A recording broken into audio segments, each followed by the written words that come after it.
Good morning, dear students. A very warm welcome to each one of you as we embark on a new academic day filled with opportunities to learn, grow, and excel. It's my great pleasure to welcome you all to this student induction and orientation program. I, Ms. Pinakini Shetty, lecturer, Department of Commerce and Management, take immense pleasure to welcome you all for this session.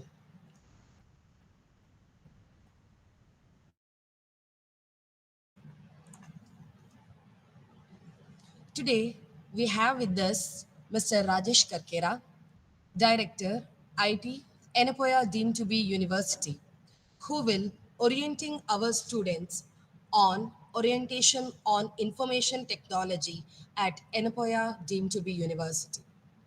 Mr. Rajesh Karkera is an engineer who graduated from AIT Chikmagalur in 1989. He is a certified marine engineer and worked on ships until 1997. He got his diploma in software technology in Chicago, US in 1998. He worked in the US as a project leader in software development projects for US government, specializing in police and court system for 10 years. He moved back to India in 2007 and started working at Enepoya University. Currently, he is holding the position of Director of Information Technology. It's my great pleasure to welcome you, sir. Over to you, sir. Thank you. Thank you. Good morning, faculty and all the students of incoming students of 24-25 batch to Yenapoya University and as well as Yenapoya Institute of Art Science, Commerce and Management. I am heading IT for university, and this session I'm going to be taking for about 1 hour. Why this IT orientation? Because you know that after that lockdown COVID episode, you all know that how education is very much integrated with the IT. So here what we in a university also, we are very much IT integrated learning environment. So as a part of this, I have to introduce you to lot of activities which require the IT. So here in the university, most of the things, probably about 95% of the things happen online or digital. So in order to achieve it, there are certain prerequisites. That is, as the students are onboarded into our system, you need to understand how it works. At the same time, you have to get activated into a lot of our services. So without that, you will not be able to move forward or continue your education in our university. So with that respect, I would be taking 1 hour, and where I will introduce you into a lot of services which we offer. These are all not the services which if you are interested you have to do it. These are the must have services. So that means you all have to pay maximum attention here and understand what I am trying to explain. So I would request you all to have, if you have a computer, keep it on, because I'm going to guide you how to access these services. You will be doing as I explain, because unless you do it today, you will not be able to do it tomorrow. You have to continue certain activities. What I'm going to explain, you have to do it today itself. Have a pen and pencil so that you can write it down if you have to write down something. So first thing is to start with, to do any kind of online transactions in the university, we have to identify the student. So now you all have your Gmail accounts, personal Gmail accounts. But then if you use that email account, we do not know who actually you are, right? Because Gmail accounts, it may not tell your complete name. It may be something fancy, or we cannot remember each and everybody's email addresses. So university issues everybody, all the students, a email account. So now for all the official purposes, you are supposed to use this particular email account. Okay. So now what I'm going to do is I'll show you now for all of you, probably about 99% of the students who are going to be listening to this, all your email accounts have been created. Okay. Email accounts have been created and also password has been set.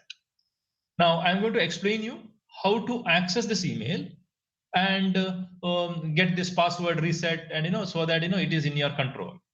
These email accounts will be with you for about your course time. If you are there for 3 years, 4 years, it's going to be there for you till you pass out from the university. So I'm going to explain you, and before that I'll share my screen so that you will know what exactly you have to do, how to access the email. So I want you guys to do this. Now, as I explain, I want you all, everybody, to sign into your email account and activate it. This is a must do activity, because based on this activity, you are going to do the next activity. Okay, so if you don't do this step, you will not be able to do the next step, next activity. So I request you all to pay maximum attention and get this thing done. Okay, so I'll share, give me a minute, I'll share my screen. So once I share my screen, I'll explain what to do.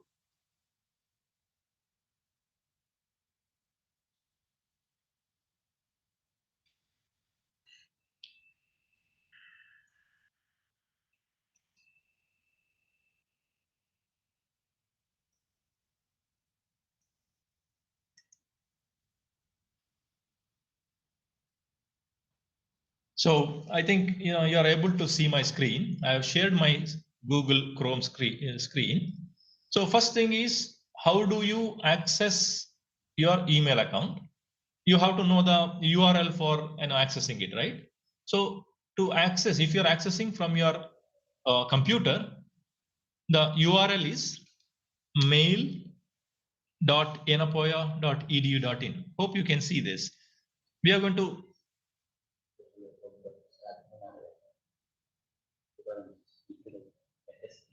where is it? You're not able to see. I think it looks like you're not able to see my. Yeah. Okay. What we will do? We will let me share. Reshare it. Sir, it's showing with the you're Yeah. into incognito mode. Yeah. It is not show. Yeah. It is not showing the. It's not showing the address bar, right? Yeah. Yeah. I will. Yes. I will. Yes. I will try to reshare it. Okay.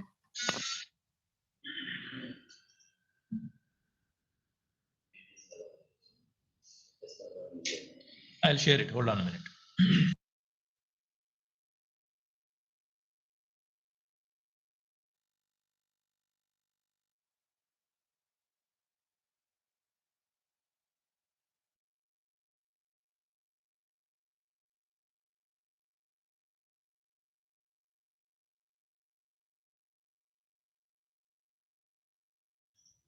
So now you should be able to see my address bar also.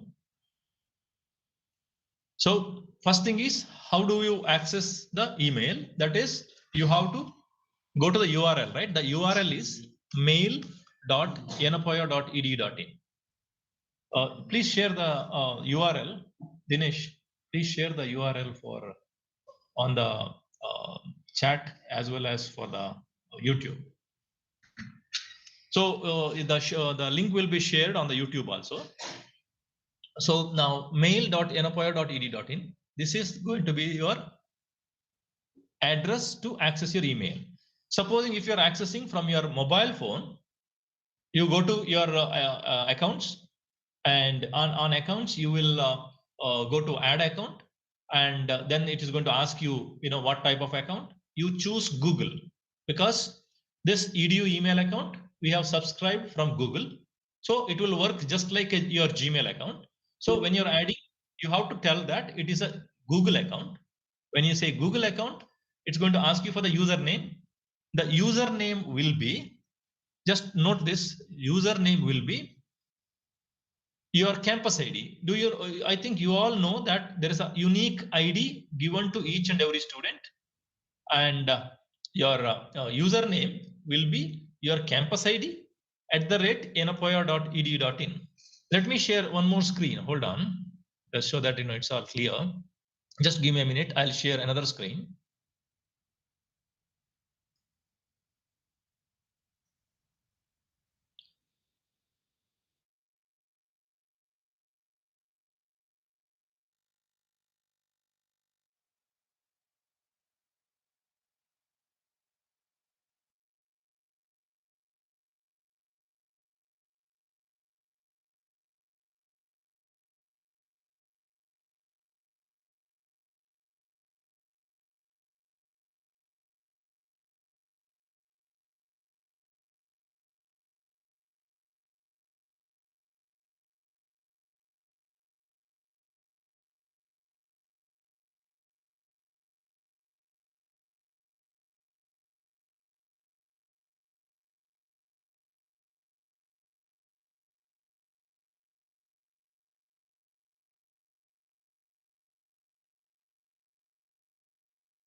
Yes, now you should be able to see my screen, and here you can see that what is the address for accessing your email, that is mail.enapoya.edu.in. Next thing is, how do you access from your mobile phone? As I said, go to accounts on your mobile phone, add account, and tell that it's a Google account. And once it asks for the username, now what is your username? Let's say your username is your campus ID is 12345. Let's assume that 12345 is your campus ID. Then your email account is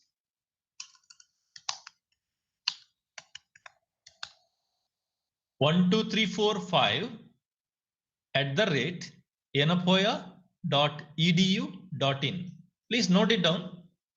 You can take a screenshot or save it also, but this is very important because enapoya.edu.in is your university website. University website is enapoya.edu.in. So now you have to put 12345 or your campus ID @enapoya.edu.in. That will be your username for this email account. So now next question is, what is your password? Because it's going to ask you for the password next, right? The password. See, the password is, you have to listen very, very carefully. I'll explain the possibilities. That is, see, we have taken your father's name, right? You all have given your father's name while you were registering. We have used your father's name for the password. So now how do we, because father's name, it could be long names or a short names, or sometimes it is, has a lot of initials in it, like that. But you have to see what is there, what is the father name given to us in the system, right? Is as per your PU marks card, PU certificate. So now let's assume, I'll give you a couple of examples. This is very important so that you'll understand what I'm talking about. I'll just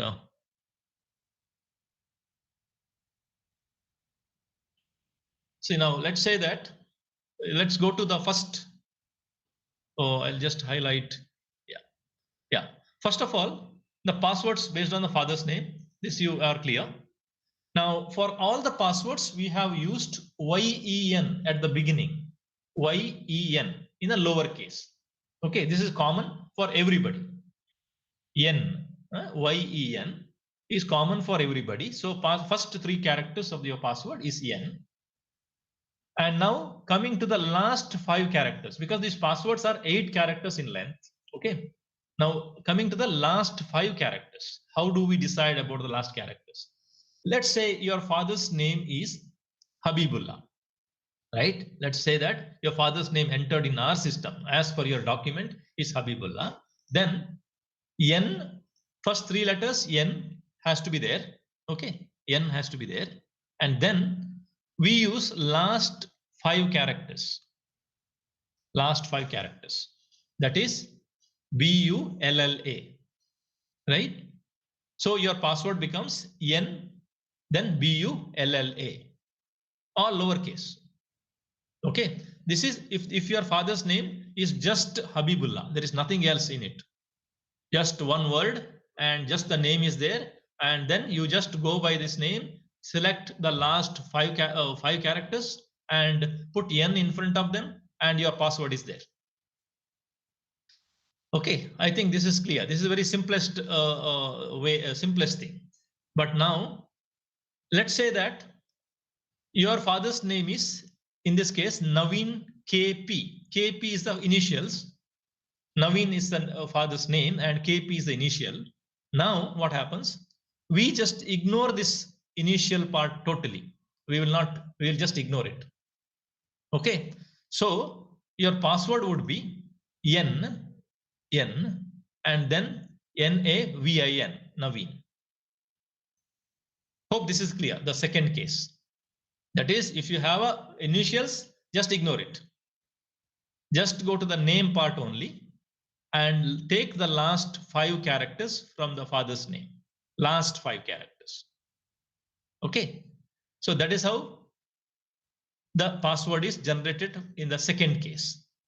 Now, third case is this one, where father's name is Ramesh Suvarna. It's a pretty straightforward. You just have to take five characters from here, right? Just five characters from here, and then N, and put this five characters here. So straightforward in this case. All right. Now there is another case where your father's name is something like this, Aziz KC. But the problem here is we are going to remove the initials, that is fine. But then here, number of characters, if you see, there are only 4 characters, right? We don't have 5 characters here. So now what we'll do, what has to happen? So what we have done is, in this case, your password would be N, 3 characters will be N, and then your campus ID, whatever is your campus ID. You all have a campus ID, right? This is only for the people where father's name is less than 5 characters. Clear? I hope it is clear. Just take a screenshot and so that you'll understand. Even if you're confused later, you can see it. So this is the first step, and then last option, last style of a name is father's name is like this, Ramesh Babu. Again, here also straightforward. You just take last 5 characters. Here also same thing. You just take last 5 characters. Hope it is clear. Just to make a screenshot of this, at least even if you miss something. So now let's say even after doing all these things, if you are not able to log in, then you have to contact the IT at your college, and I will share their email account and their contact number also. So supposing if it did not work for you, even after going through all the steps mentioned here, then you have to contact them and they will be able to help you out, because there might be cases where some of the students might be even missing in the list. Okay, I hope this is clear. This is very important. So now I'm going to show you how to log into the system. Okay, how do we log in? So first thing is, as I said, the EDU. Okay, from your mobile phone, if you're accessing it, I told you that choose Google account, then put a username, password, sign in. As you sign in, it's going to force you to change the password. You must change it. Okay, so now on the mobile computer also, I'll just try to access it. And for now, I will choose dummy account, what I have, and I will use a password, what I have. And now it is forcing me to create a password, right?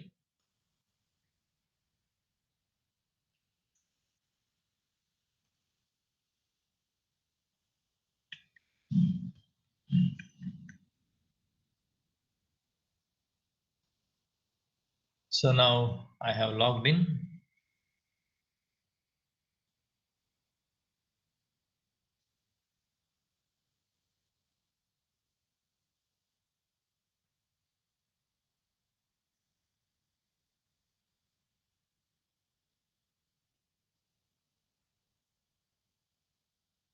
So now I have logged into my email account, right?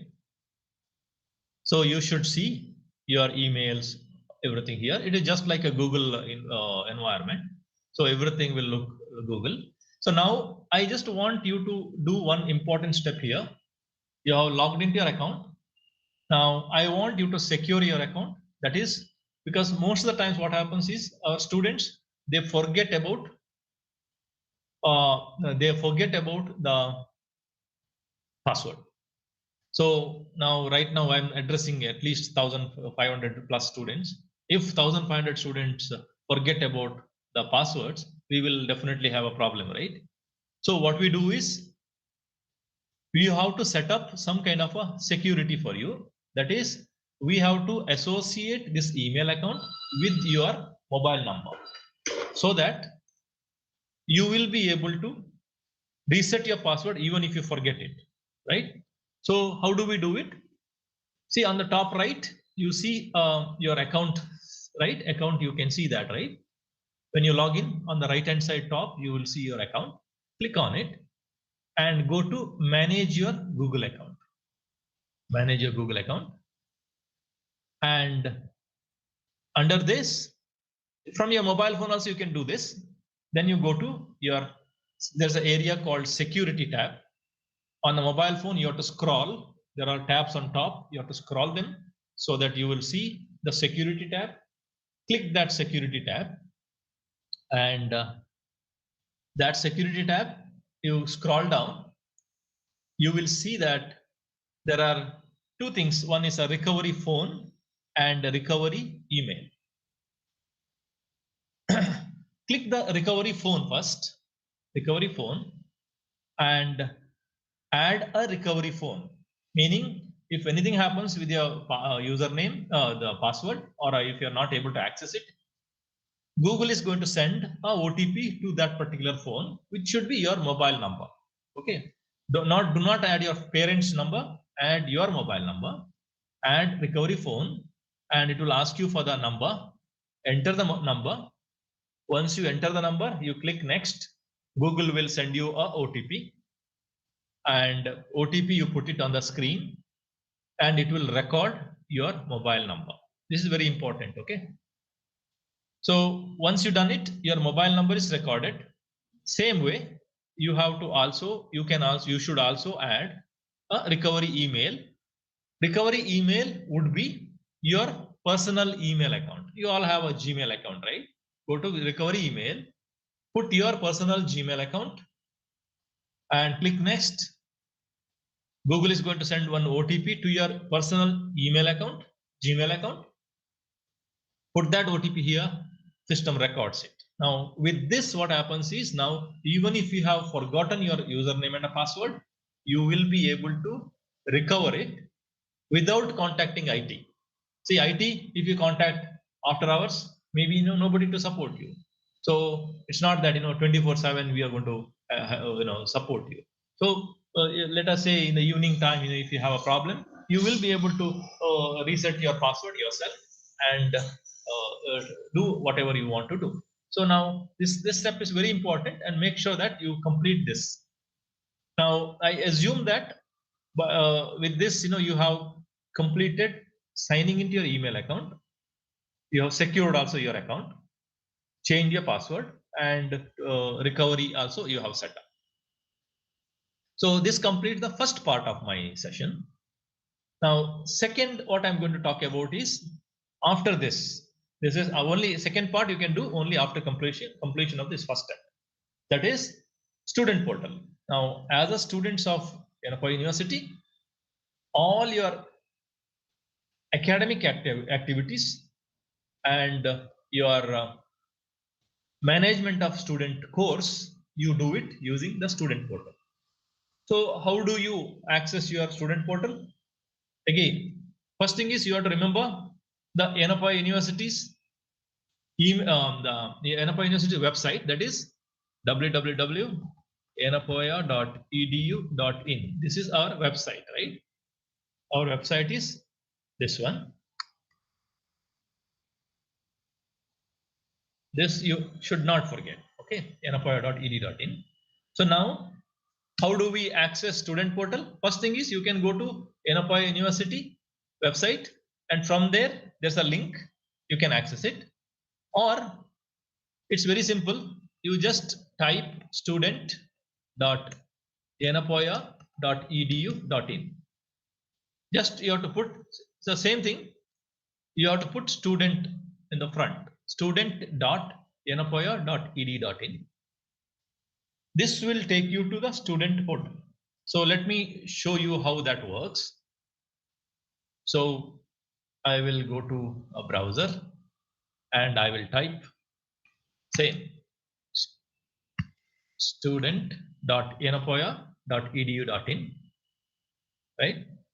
So now the student portal has launched. This you can do it from your mobile phone as well as from your computer. It's available on the internet. So now if you see here, it gives you, as an employee you can log in, that is employees, now student and parent. This screen, this is available for the parent also. If any of the parents are listening, parent also should know that they can also log into the student portal and access the student, your students, your son or a daughter's data. For now, Uh, I'm talking about, for Sir, now, yes, I have put my dad's last name. It did not unlock the like the password did not accept that. Then I put my dad's first name. It was able to open access the password. okay. Yeah, just put your campus ID in the note somewhere. We will check it why it is working like that. Okay. Okay.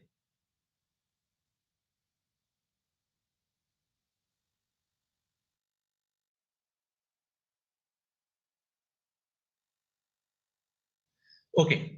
So now for a student portal, what we do is first thing you have to register for student portal. Okay, you have to register for a student portal. So now how do we register? There is a, on the screen you see that there is a register button, right? Click on register button first, and now you will see it is asking for campus ID and a password. So campus ID, you all know your campus ID. Just enter your campus ID. That is just a campus ID, not yenapaya.ed.in. Just if it is a campus ID is 12345, just put 12345. Next is password. This password you have to set. You have to set. Okay. The password needs to be 6 characters, and it should have a symbol. It should have a number. It should have a capital letter, because this password needs to be a secure one. So you have to make sure that this password has got all these things requirements, that is capital letter, symbol, and it should have minimum 6 characters. So enter the password and retype the password again and click register. Okay, hope this is clear. First you have to click register button, and from there campus ID and password you put it and click register. When you say register, you are going to get one email from our system. Okay, you're going to get one email from our system, and this email is going to go to your official email account. That is why I wanted you to complete that official email account setup first, because registration email would go to your official email account, that is which I explained just now. Official email account is your campus ID at yenapaya.edu.in. It will send an email there, and in that email there will be a link to activate your account. Okay, there will be a link to activate your account. Click that link, and when you click it, it will bring you back into the same screen, login screen. That means your account is activated. You should be able to now log in. You should be able to log in now. How? Again, same, you will come to the screen, and this time you click login, not register.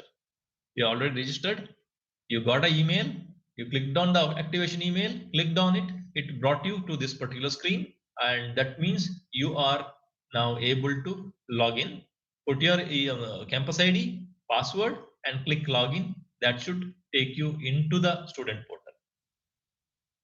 Okay, so this is very important step. But now, what can go wrong here?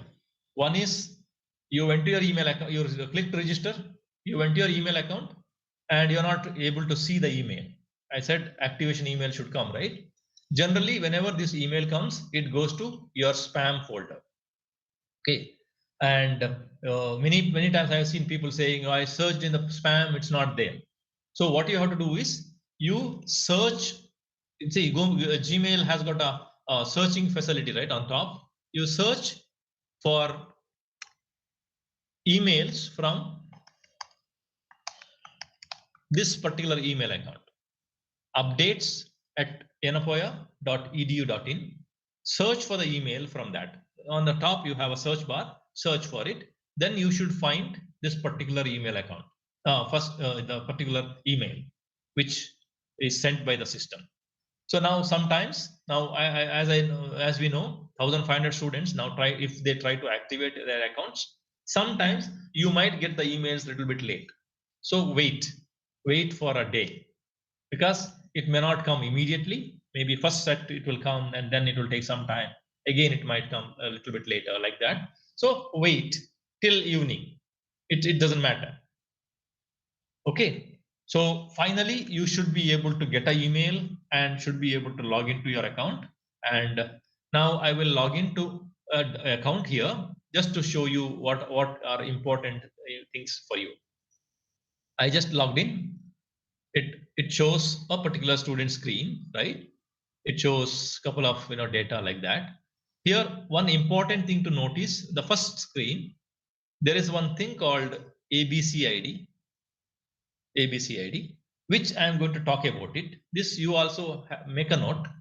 On the main screen itself, there is a thing called ABC ID, which I'm going to talk next.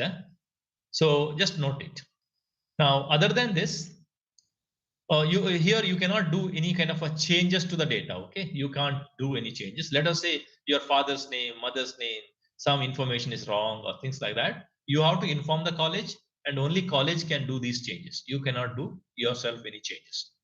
Now, important thing here is we have an attendance tab, and all your biometric based attendance, whatever classes happen, it will be recorded here. You will see your attendance. Your examination details you will see here.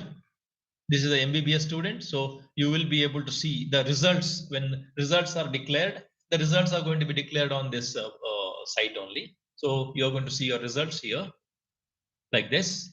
And also, for the when you apply for the exams, applying for the exam procedure also done through this screen itself. Here you come here, choose your exam, and then you apply.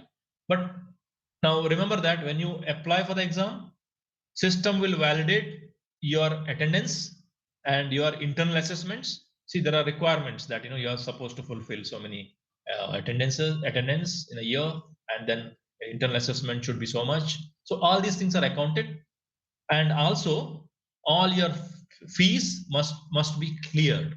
Only if the fees and other two parameters are clear, then only the application for the examination is possible in the system. So this part you have to be very clear, so that you don't miss that. So now fees again, all your fees, Yenapoya University, any fee payment which will be through the portal only. You cannot do, you see, at the time of admission, you would have given a DD, or you could have given a cash, or whatever you would have done it. But now onwards, because you are now enrolled in the system, now there is no more direct payments. So all payments have to be online only. There is no other method. So you have to do the transactions just like how you do for any of the e-commerce site.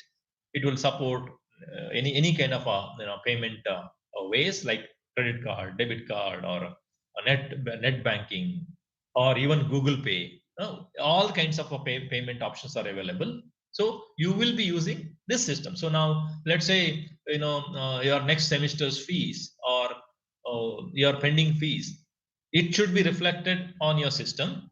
And once you see the fee, you just click on it and you say that pay now. Moment you say pay now, it's going to show you the payment gateway, and from there it will take you to your bank site or Google site, Google payment site, or anything like that. And from there you do the transaction. So you will get all receipts and everything online itself. I hope it is clear. Right? These are the main things you will do with respect to student portal. At least basics you should be able to complete. What you should be able to complete: create your email account and should be able to do all your email access. Once it is done, you should be able to activate your student portal and log into student portal and see the basic data and see if there is any change, or if there is any wrong data entered in the system. Then you have to inform the college so that they will make appropriate changes. So this is about the student portal. I hope it's clear. So now the third item I'm going to go to. We have completed 2 items. Third item, that is, I talked here briefly about ABCID, right? Now ABCID is actually it's a Government of India initiative where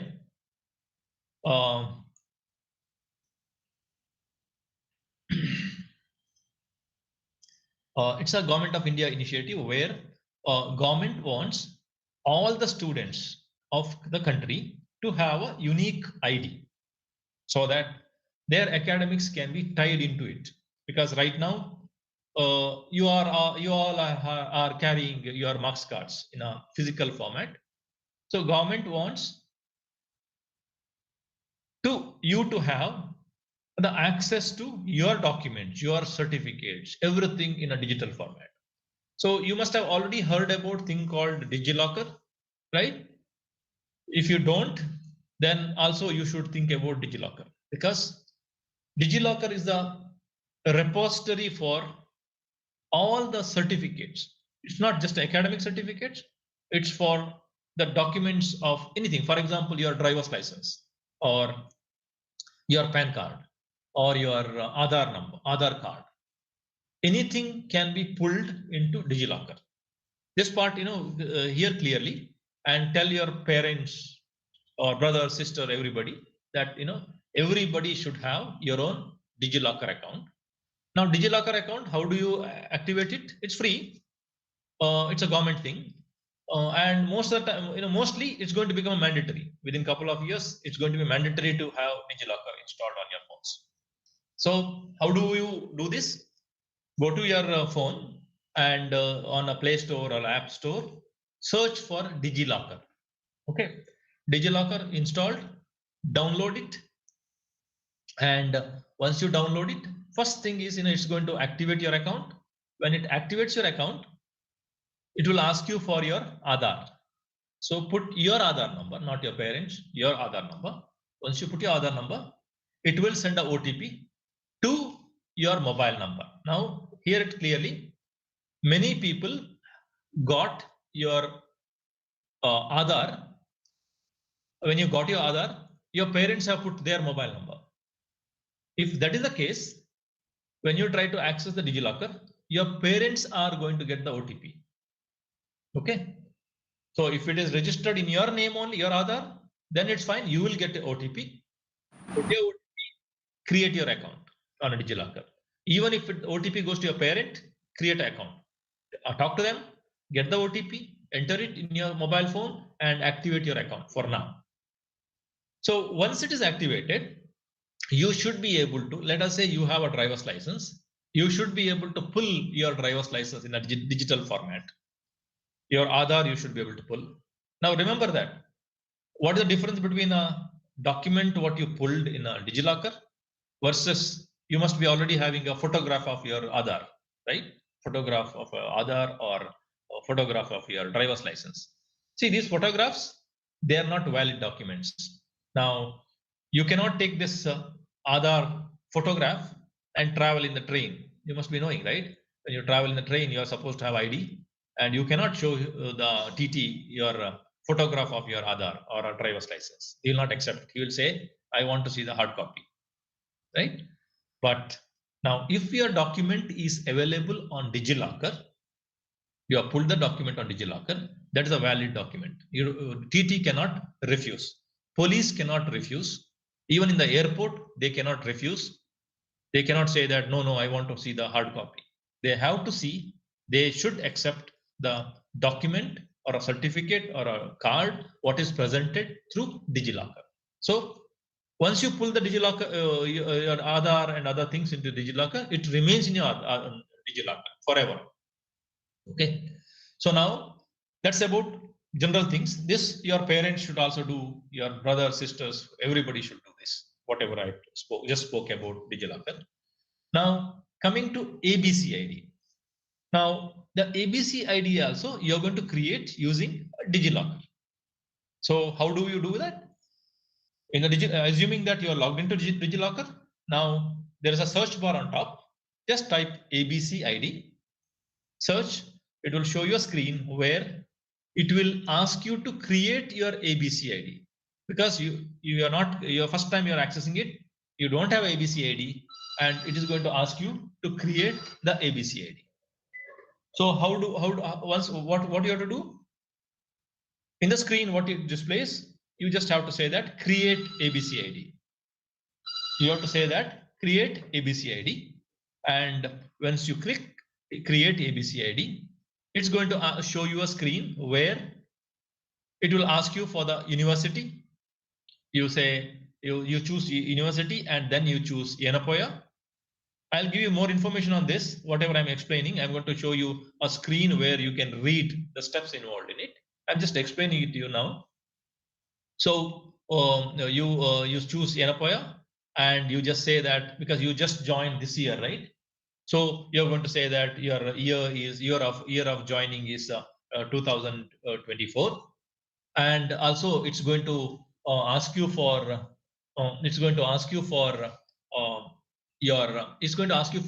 identification number from the university. Okay, so in the drop down there they have a register number, and I think some other numbers. You choose a register number. In place of a register number, you put your campus ID. Hope this is clear. You have to choose register number, and then in that field you have to put your campus ID, that is 1 2 3 4 5, whatever you have, put it. And when you click create, the DigiLocker is going to create one ID for you.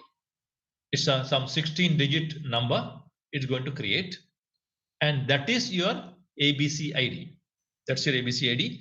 And this ABC ID, once you create it, it is there for your life.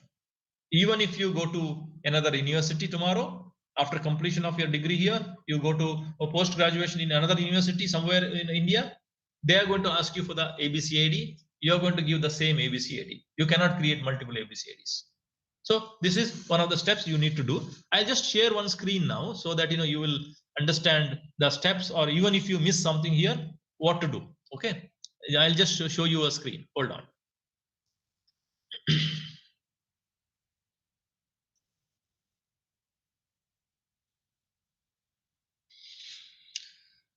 So now you should be able to see my screen. So what I'll do is I'll go to our university website.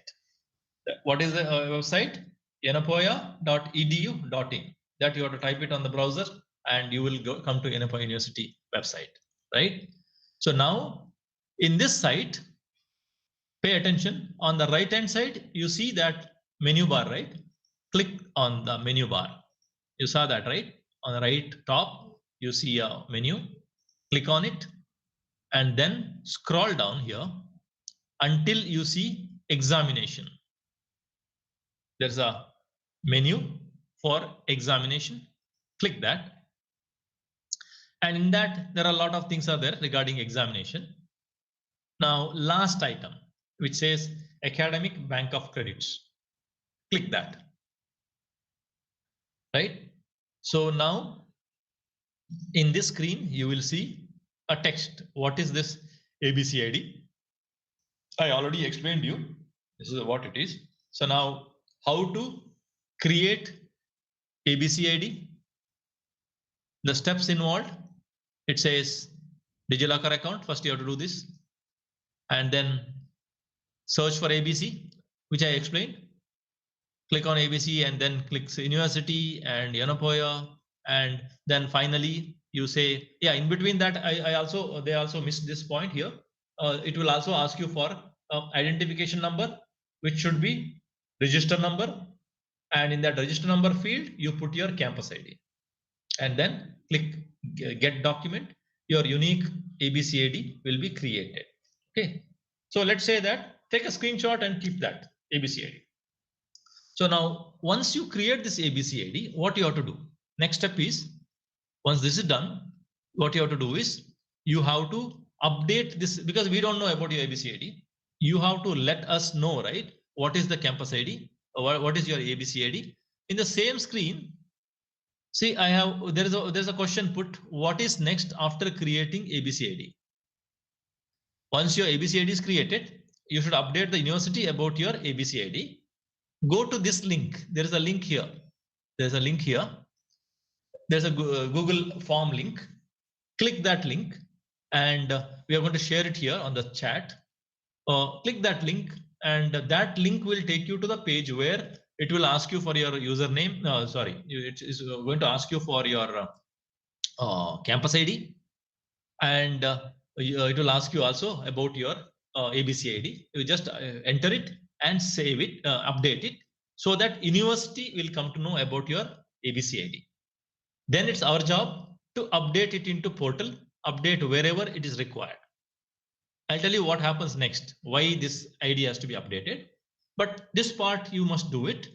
Now, when you do this update, right? When you do this Google form update, understand that you have to use the EDU email account, not your personal Gmail account, because when you click that link, it will take you to the Google form, and make sure that you're signed in into your official email account, not your personal Gmail account on that browser, because it has to it will allow you to enter the ABCID only if you have logged in from your official email account. So that is important. And once you are done that, let us say that you have done this step and everything is completed. Now, how do you know that whether university has updated your ABCID into our system? For that, I told you, when you log into your student portal, in the student portal, you're going to see there is a ABCID. If on the student portal, you are able to see the ABCID, what you have updated, that means your job is complete. Your job is complete. If you don't see it, that means we are not updated it. You have to contact us and let us know. Again, contact the IT from your college and tell them that you have already updated your ABCID. Still, it's not reflected on the student portal. So they should take care of that. Now, why do you have to do this? What happens is, whenever your first semester exam next going to happen, as the exam happens, we are going to upload your marks card into Digilocker. So in the Digilocker, you will be able to pull your marks card, digitally signed marks card.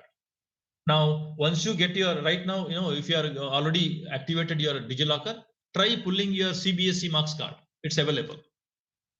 Just search for CBSE marks card. It will pull your 10th standard marks card as well as your PU marks card. So you should be able to pull that. Same way, once the exams happen, first semester exam happen, your marks card will be uploaded into the site. So that will be available in the site and you will be able to download it. I hope this is also clear. And this is about ABCID. Now I'm quickly going to jump into, because I have about 10 minutes time. So quickly I'll jump into next item, that is student learning management system. Now, learning management system is again another portal where you will log in, you will create an account. Once you've done all those things, you will be able to access your learning content. That is, your teachers, they will upload the documents pertaining to your class, your subject, or they will conduct online classes, online tests, or they will ask you to submit assignment, things like that. So all these things are done on a learning management system. How do you access our learning management system? Again, you need to know the address where you have to do it. That is engage.anapoya.edu.in. Again, if you see that anapoya.edu.in is common. In the case of student portal, it was student. In this case, it is engage, YENGAGE, YENGAGE at anapoya.edu.in. So you have to go to that site. Let me just go there. engage.anapoya.edu.in. This will take you to a site where you will be, this is the site for Engage, right? And once you access Engage, on top right, you will see a door. Click on that. And this is where you sign in to Engage. You will be the username and a password. Since you are logging in for the first time, you don't have an account, you will click on new account registration. There's a link in the bottom. In the login page, you see a link for new account registration. Click that. And here you put you're supposed to do your registration, right? So to do it, what you have to do? Now, in the username field, you have to put your username. Your username would be YU campus ID. YU, Y and U. Something like this. I'll just show you. So it will be something like, username would be YU 1 2 3 4 5. This will be your username, right? And then your password, you can choose any password. They have some restrictions. It should have a number. It's already mentioned here. You create a password, retype it again, and put your first name, last name. You don't have to fill up everything. Whatever in the red asterisks, just try to fill it up. Rest of the things you leave it. Institution, your college name. In this case, it is a Anapoya Institute of Arts, Science and Commerce Management. And then email account, specify your official email account. And once everything is done, click register. Once you do register, IT department has to validate your email account, and then they will give you access. So generally, it takes about 24 to 48 hours to activate your accounts. So create an account and wait for 2 days at least, so that your account is created. Once your account is created, you will be able to log in from your course. For example, I will log in from my account, so that I'm using my personal my university account, and now I have logged in. I am able to see the lot of content what is I am part of. Now in your case, you're not part of anything, so you will not see anything here. So first thing is you have to search for your course and join these courses. How do we do that? Click on repository. There is on the left hand side, you see a repository, and then click on engage home, and then from the screen you can see that Anapoya University. Logically, you're under Anapoya University, and then you come down, search for your college, Anapoya Institute of Arts, Science, Commerce. Not this, the first one, Anapoya Institute of Arts, Science, Commerce Management. Click that, and then you will see the courses. Which course I should access? Okay, so you see that right now what you will see is you will see the courses here. Your courses, you should be able to find it, but for now I will show you another course. So there's a course called BCA Big Data. You click on it, and when you click on it, sometimes it will ask you for the password. If it asks you for the password will be 2024, because you belong to 2024. The password is asked. If it asks, you will just type 2024, and they should be able to. You should be able to access your course. See, the courses means I'm not going to explain much about it because it's a pretty self-explanatory. Your content, your teachers conducting classes. So you can see that the practice programs, references, remedial work, submission of whatever. Yeah? So syllabus, and so all the things which pertaining to your study will be listed here. And you should be able to go there, download the content, read the content, things like that. And also sometimes, you can see that there's a practical viva and it shows like a puzzle. This is the test.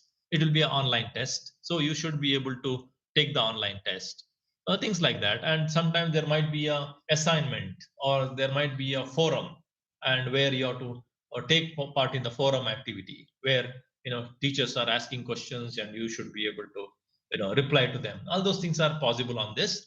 So right now, initially, what I want you guys to do is activate these accounts so that you are ready, right? 4 things I talked about: email account creation and securing it. Second thing is student portal. Third thing is ABCID. And fourth thing is accessing your learning management system. And now I just try to complete everything within 1 hour, and almost I'm done. So, but then you might have a problem. You might have a situation where you got stuck in certain area. So you have to contact IT, and IT email is already published, and contact number also published. Contact them. Contact them only during office hours. Don't call them when they are at home, because it's nothing is an emergency. But creating your email account and your student portal access is extremely important immediately, meaning within 1 or 2 days you should do this. And the ABCID, create it, because later you'll forget it, and later you'll have a problem, because at the time of examination, if you don't have ABCID, you will have a problem, because we have to tie in everything, your examination data, into your ABCID. So better to complete it, and engage portal also required. So now, having said that, we are in the process of upgrading our systems. So probably within 2 to 3 months, new student portal might come into picture, new learning management LMS might come into picture. Okay, so when that happens, we are going to let you know. At that time, again, re-registering for various sources will happen. But at this point, we are continuing with this system, and we have been using all the systems what we talked about. We have been using it for last 12 years. So I hope whatever I explained is you are able to get the maximum out of it. And if there is anything, you put your questions on your chat, or even on what's your the YouTube channel. We'll see that, and we will try to address it there itself. If it is not, then you contact the IT support. With that, I come to a conclusion of my session.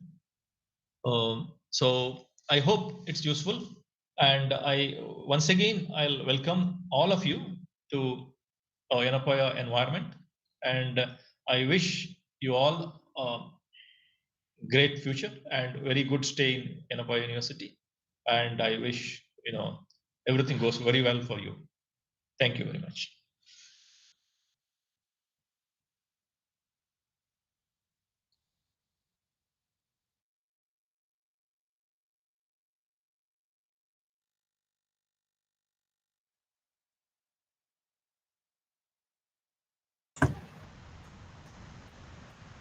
Thank you, sir. I would like to extend my heartfelt gratitude to Mr. Rajesh Karkera. Your presence has graced our institution with a wealth of knowledge, and we appreciate the time and effort that you took to share your insights and wisdom with us. Thank you for igniting the spark of curiosity and motivation to our students. Your words will resonate with them throughout their academic journey. Thank you.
The second session for the day will be orientation on NSS youth empowerment.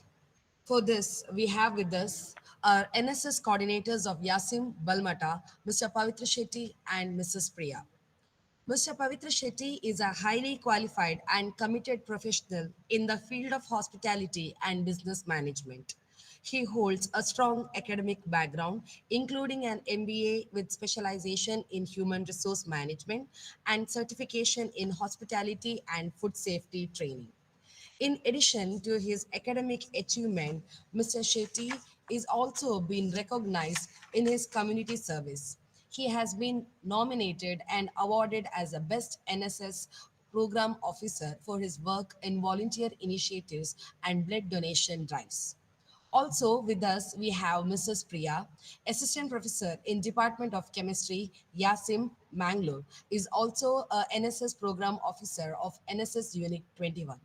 She holds a Master of Science degree in Analytical Chemistry from St. Aloysius College, Mangalore, and Bachelor of Education degree from Leelavati Shetty College, Mangalore. Additionally, she has completed her Master of Arts in English from KSOU, Mysore. She is pursuing her PhD currently at Enapoya University under the guidance of Professor Balakrishna Kalluraya. Her academic pursuits are complemented with her active involvement in NSS activities. Mrs. Priya plays a crucial role in organizing and leading various NSS initiatives focusing on community service, environmental awareness, and student development. Her dedication in both academics and social responsibility underscores her commitment to holistic education and community engagement. It's with great pleasure I welcome you both for this upcoming session. Over to you.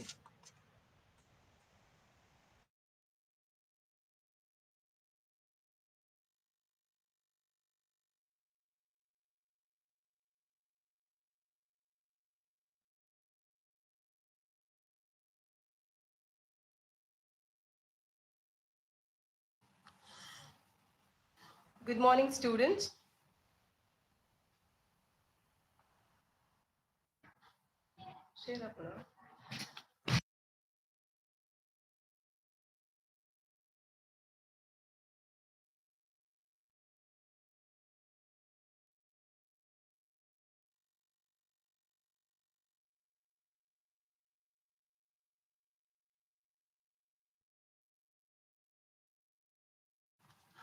Thank you, Pinakini ma'am, for the introduction.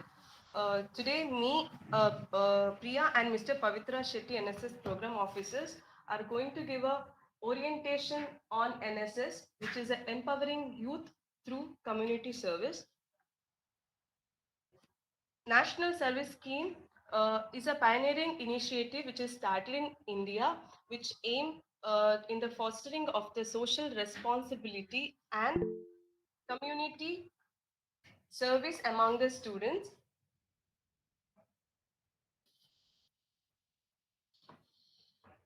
Community service among the students, which encourages the students' participation actively through outreach programs, So a national service scheme is a government sponsored public service program conducted by the Department of Youth Affairs and Sports of the Government of India.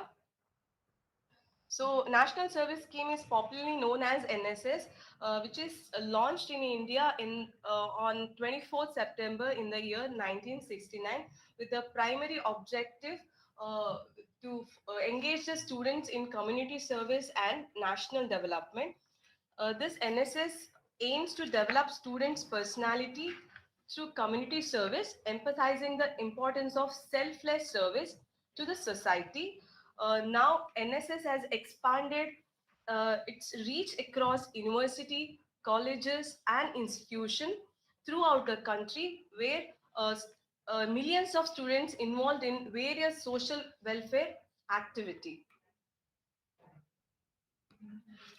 The basic aim of the NSS is to develop a sense of involvement in the task of national development. So it's basically NSS is a voluntary association of young people in colleges and university. So NSS encourages these young people to actively contribute to the societal progress through a organized volunteer efforts. So it is a voluntarily student has to take an initiative to make a changes in the society, and they have to work for the welfare of the others. It is working for a campus and community linkage. So it is basically students are performing inside the campus, and inside the campus they are planning and they have to initiate the activity, and they have to connect it to the community where the society, the needy people will be beneficial with this, with their activity. So it connects the campus with the community. So we have one small video.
Students, if you have seen the video, in video, this boy, though he had a money, he could have used it for himself, but instead of that, he used that money to get the smile in on others' face. So the motto of NSS is also same. It is not me but you, which reflects on the philosophy of selflessness and service to other, which empathizes the priority the needs and well-being of others, where over our own desire and interest. So we have to see that prioritize the needs of other, and this motto encourages the students to focus on helping others and supporting others. So this NSS implies a willingness to put others first and contribute positively to the people around us.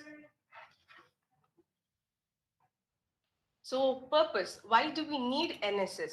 So NSS volunteers work to ensure that everyone who is in needy gets a help to enhance their standard of living and lead a life of dignity.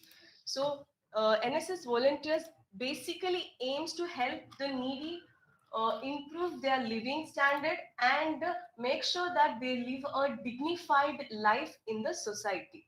So in doing so, in this process, this volunteers also learn from that people, whoever in the village or surrounding them, and they learn from that people how to lead a good life even despite a scarcity of resources. So even though they are does not have all the resources in the villages, but still people are living a good and happy and satisfied life. So when volunteers automatically, when it comes when they comes in contact with the community, the people, volunteers are learning from them how to lead a good life and how to have a satisfied life. And simultaneously the community, the society, they are getting all the requirements. It might be an asset, it might be through a financial help. They will help to the community by NSS volunteers. So it is like give and take process. So volunteers are giving and making sure that they are having a standard life. By doing that, volunteers also learning from the village people. Next, we have symbol.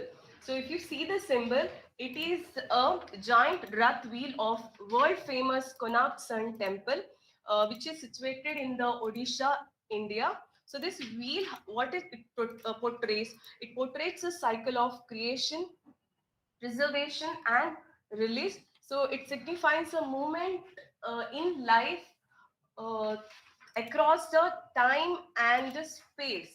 So this symbol actually thus stands for the NSS, like it's a continuous striving of NSS for the social change. So they have to work continuously for the well-being of the people, for the community. So this symbol symbolizes that continuous striving of NSS for the social change. So we have one more video.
So what you got from the video? See, in this video you could see many things.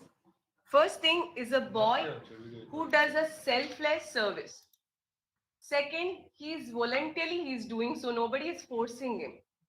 And one more thing is a teamwork where they planned and executed the whole thing. So similar way, the aim of NSS programs and activity, it's making education more relevant to the present situation. So in present situation you might face anything, the people around you face anything. So whatever you're learning, that you have to apply to the present situation and you have to make benefit out of that. Secondly, providing opportunity to the students to play their role in planning and executing development projects. So NSS activity and programs gives you one stage to the volunteers where they can plan and execute development programs. Development programs might be blood donation drive or donation drive or giving asset to the people. So through that they can do that. Encouraging students and non-students to work together. So this is a student and community linkage program. So automatically students will be working with the non-students. Non-students might be government officials, it might be village people, it might be other beneficiary people, and they are working together. Next, developing the quality of leadership, emphasizing the dignity of labor and self-help. So students are learning through they are doing it so they have to do the Shramadhan, they have to help each other. So through that they are developing leadership, and also through that they're learning how it is important to respect each other. So participation of youth in national development. So through NSS might motivate the youth to join army or take part in any national development. So what are the activity we do in NSS? So regular activities, we do day camp, national camp, annual camp. So where we adopt the village and do the activity. uh, it might be village or college or urban slums, community place where we go and we stay, or it might be like a day camp. So we perform a lot of activities there. So to be then it these activities usually organized during weekends, holidays, important days. So usually the duration will be 120 hours per year, and in that 120 hours, 20 hours will be orientation, 30 hours will be campus work, 70 hours will be the community service. Other activity we do in some institutional volunteers are involved in regular blood donation, traffic control. We can also observe certain national days, and we can do the national conferences, and we also can do the any awareness programs, street plays through awareness. We can do the awareness to the people, and we can do the rallies. We can do other activities like cleanliness, all those things. Then it's special camping program. So how it will be done? Special camping is a residential camp which will be done in the adopted village, and it should be organized on a various national development issues. So there we have to deal with the lot of developmental issues, and we have to take up the certain works. So activities usually done, awareness programs, creation of durable assets. So assets doesn't mean that you have to give the money to the college or village people. It should be done through the Shramadhan. It is a donation of labor.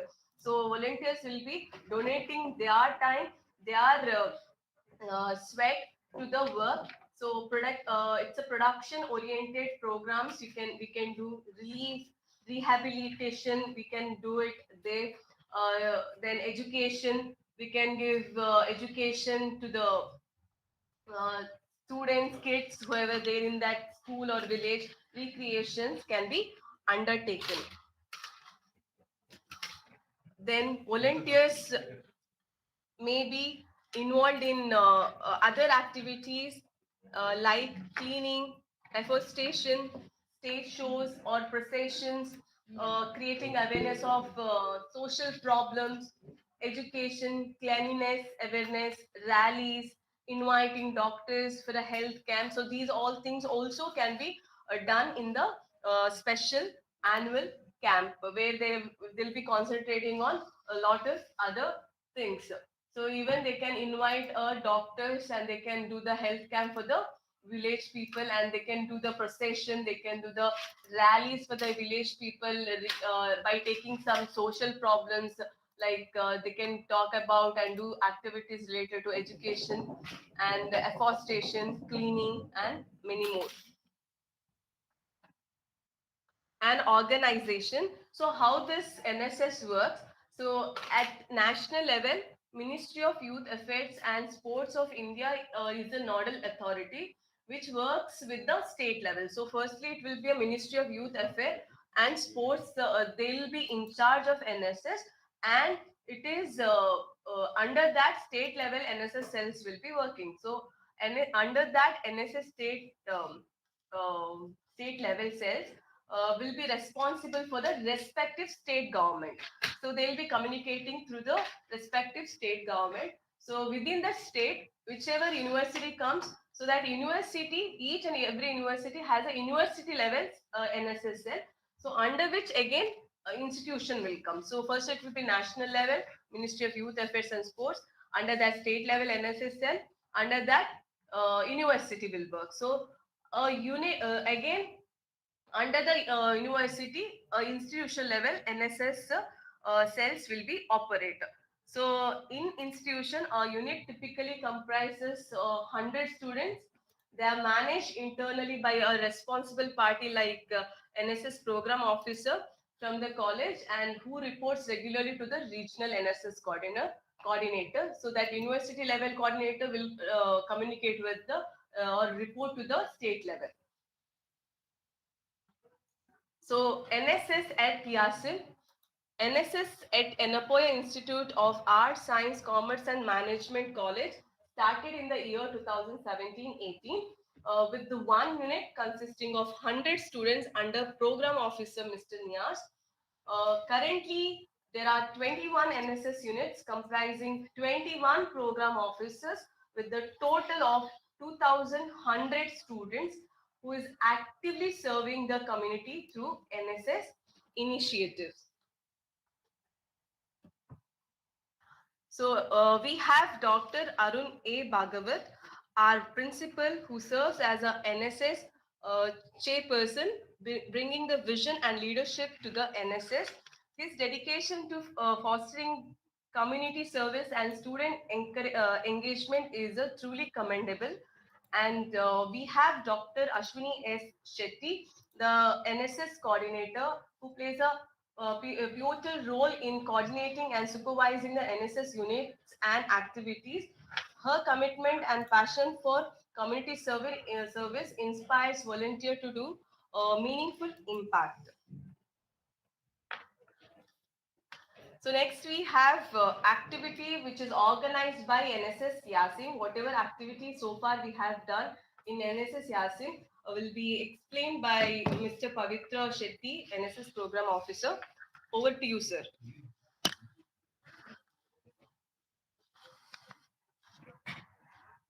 Hello, good morning, everyone. I'm Pavitra Shetty.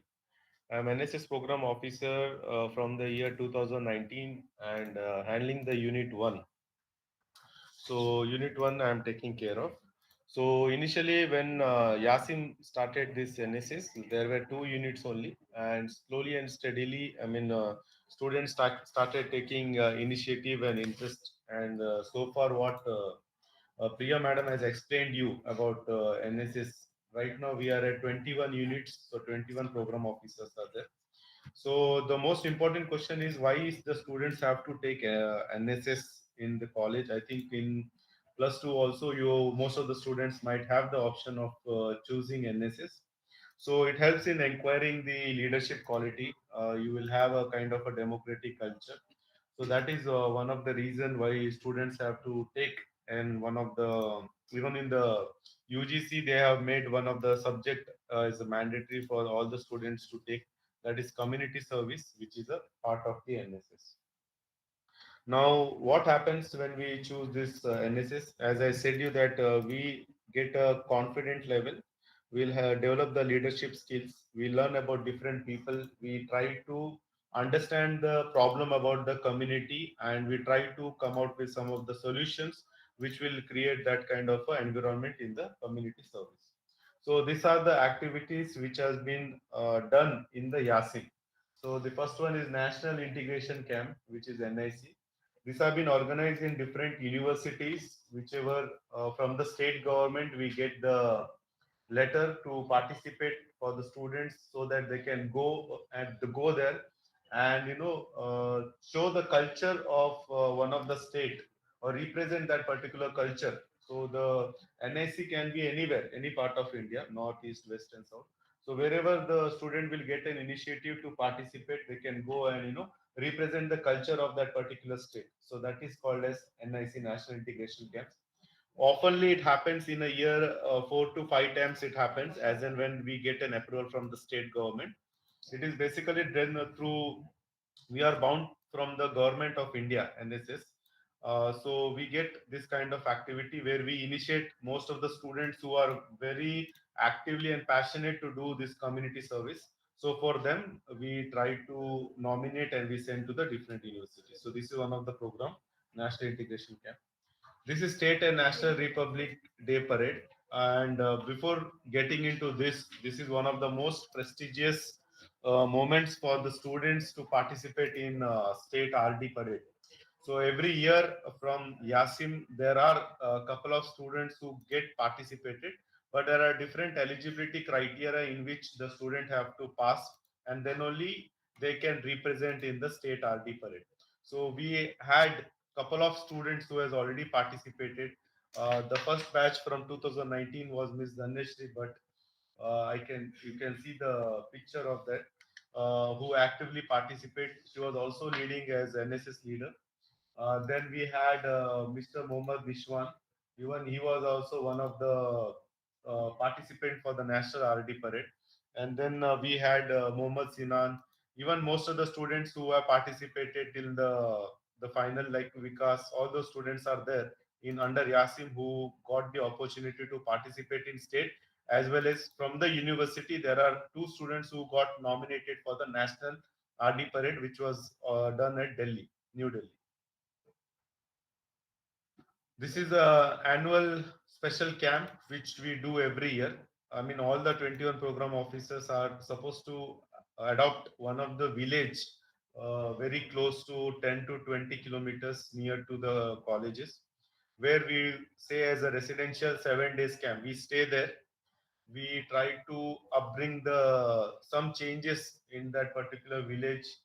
We focus on some of the problems and we try to rectify that through community service. So from last 2019 we have been continuously doing it. I mean, all the each one of the program officer are supposed to do this annual special camps. So we stay there for 7 days and we organize different activity. It can be a self-learning, it can be for the community people. We speak to them, we organize different camps, health camps, dental camps. Then also we organize some of the activities for the resident, the people over there. So with this happens every year, annual special camp. Then during that camp, we also have blood donation drives that we do every quarterly, 3 to 4 times in a year. We do blood donation drives. So these are the two students who were actively involved for the blood donation drives. It says that any hospitals who require emergency blood, you always know that blood is one of the most important aspect. So anytime there is any emergency in any of the hospital which is very close to us, which is very close to our college, say KMC, Father Miller, or Yanapai hospitals. So these two are the single point of contact for getting any emergency blood. So these two people were contacting, and we have a group in WhatsApp where we do the lot of follow up, and we get lot of students who does this very kind activity. I mean, there is no any kind of remuneration or any kind of payment, but still it's a community service where we provide blood for at the time of emergency. This is during COVID vaccination drive, where we have given lot of free vaccination for most of the students, even for the outsider, the community peoples. So during the COVID vaccination drive, this is the recent camp which we organized in the year 2023, and these are the changes what you can see on your screen. That is before and after. So this is one of the government school in Yadapadov. So there we went and we saw that they don't have the toilets there, and the toilet which they had, and that was in this stage. I mean that condition what you can see on the screen.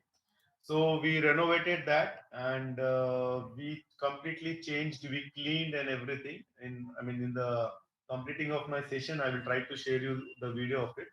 So you can change the complete renovation of that toilet before and after. This is a government initiative where our students were actively participated in all the NSS community service or all the NSS activities, what we say, that is Swachhata Pakwada. So these are the few activities that you can see. Cleanliness drive, the initiative which was already taken by from the central government. So even in the colleges, in all the institutions under Yanapaya deemed to be university, we started this drive, cleanliness drive. Then visit to special needs center. So this is also one of the most focus area where we go there and we try to mingle with the kids who need a special attention. So we go and we spend our time with them by giving them some performance, by donating some kind of groceries or any of by doing any kind of donation which can help them. So that is also one of the key note for for the special kids. This is Fit India Freedom Run. This run was being organized by even from the state government initiative, where the awareness was being given to the public. So this is the Fit India Freedom Run. I mean, you have to be fit. So that awareness was being given to all the residential and the public. These are all the days what we have observed in under Yiascm. So different days were there that we have observed. So you can look. I mean, you can watch on the screen. Then International Youth Day, World Organ Donation Day, then an Independence Day, which we organized.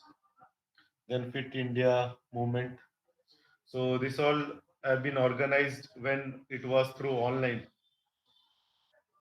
Then Onam celebration and competition also was organized for the students. This is Poshan Vatika.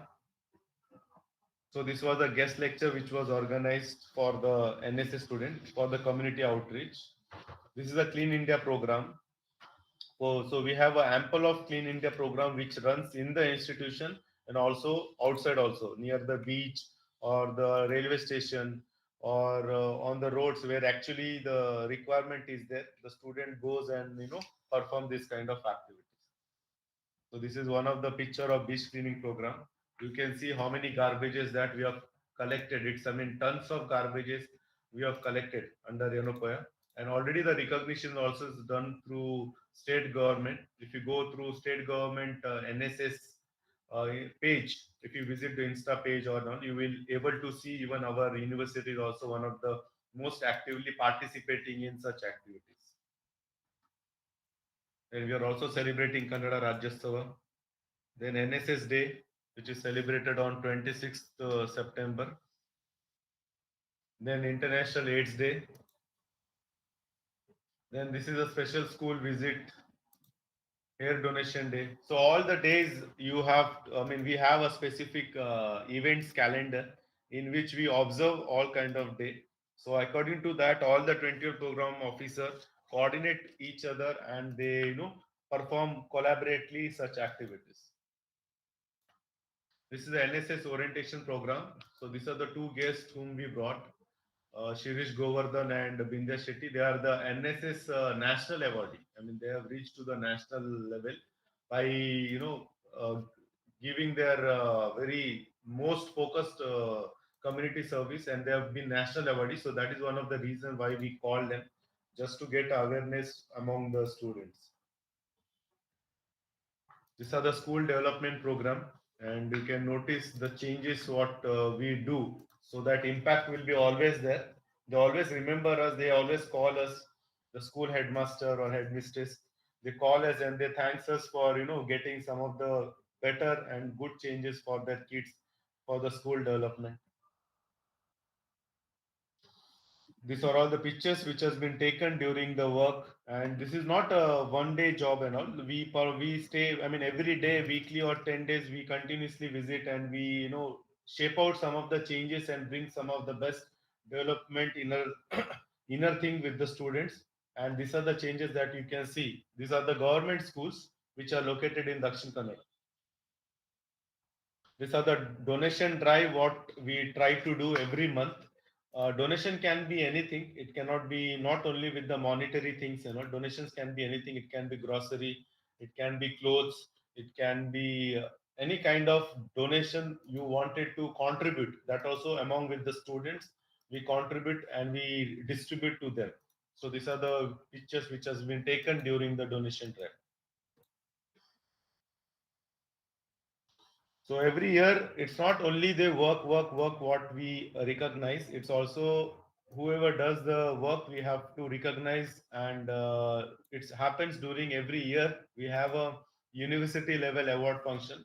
We also have a state level award function, also the national level award function, where students can actively participate, and they can jot down all the points what activities they have done for an year. So every year you have to have the documentations is very important. One of the most important thing, that which all activities you have gone, you have to make a document of it. And during the award functions, whatever happened during the university level or it can be state level, you have to just nominate yourself and you have to submit the document for the awards. So World Environment Day,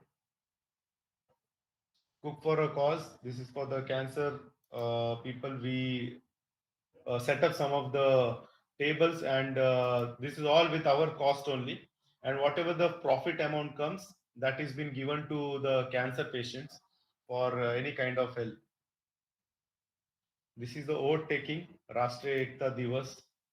So every year, once in a year, there is oath taking, that is called Rashtriya Ekta Divas. So all the students, volunteers, faculty members, even they also participate among with the volunteers. So blood group testing for school children. So most of the government schools kids, the possibility that maximum possibilities that they don't know their blood groups. So this is one of the initiative which has been taken by Yiascm, and most of the program officer are been involved for this blood group test for the schools. As I said that we have certain adopted schools. So we have to visit and we have to find out what are the problems, what are the challenges that the school or the people they are facing. It can be anything. It can be medicine, medical benefits, dental health checkups, or a health checkups, normal health checkup for the women. So we have to organize once in a month. We have to check, and then we have to organize this activity. This is during the COVID survey. Then mega blood donation drive. As I said, the two students, two volunteers from NSS Yiascm, they have been recognized. The contribution what they have given for the community service, and they have been recognized for the mega blood donation drive. Then International Yoga Day. So everybody knows this is also one of the Fit India movement, where every year we observe International Yoga Day. So this is one of the initiative from state government, that is Namaste World, the first ever torch relay for chess Olympiad. And just for your kind information, tomorrow there will be a yoga marathon. I think it would be a Guinness World Record, because it would happen one complete day. One trainer, 21 days yoga will be happening. So this is yoga marathon will be happening tomorrow at Yanapai University, Derlekatte. Endurance. So this is awareness on road hazards. As you can see that lot of accidents took place on a daily basis, and most of the youngster at the age about 18 to 30 below, they are the one who always will be the victim of road accidents. So that was one of the initiative what the students have taken, especially the NSS leaders. They wanted to give the awareness to the public and also to the students that how much important is our life. So this was small act from the student of Yiascm NSS. So this was awareness on road hazard. So what is do's and don'ts we have to do at the time of while riding the bike. This is one of the picture of National Integration Camp. Donation drive. These are the recent activities. Recent in the sense last uh, I mean half month before we had some kind of donation drive activities. So we have donated blankets, groceries, chappals, any kind of donation what we can do. Even most of the times we have even donated the monetary things to the patients and all. So these are the activity what we have done in NSS. The short film on oral cancer. I think this video might be available on YouTube. You can also watch. It's a 15 to 20 minutes video. This all organized by students only. So there is no any faculty member involved. So this initiative, everything is been taken by students. So students are bound to take an initiative. They can plan the activity, but before planning and before executing it, make sure that it has been taken approval from the chairperson or the NSS program officer. This is a blanket donation drive given at the government school.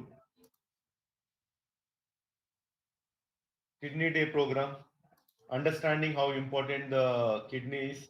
So that awareness also we have done, bringing all the students at one point in stage by giving the session by the expert doctor who comes and talks. Also we have created the awareness. We have gone walkathon also we have done. So these are the celebrations what we do under NSS. Historical visit, orphanage visit. As I told, we spend time with these kids. Voter ID registration drive, Yen Run logo launch. This is also for the cancer awareness program. Universal Acceptance Day. So these are all the certification what we have bagged. As I told, we are the one of the institution where we get all those things. I mean, voluntary blood donation whenever there is emergency requirement. As I told you, we have one group in which whatever the requirement comes emergency, our students follow up and they make sure that the blood goes and it reaches to the right patient at the right time. That is most important. Then Grantha Mitra, this is also a state government initiative where they do a digital kind of a library in the government school.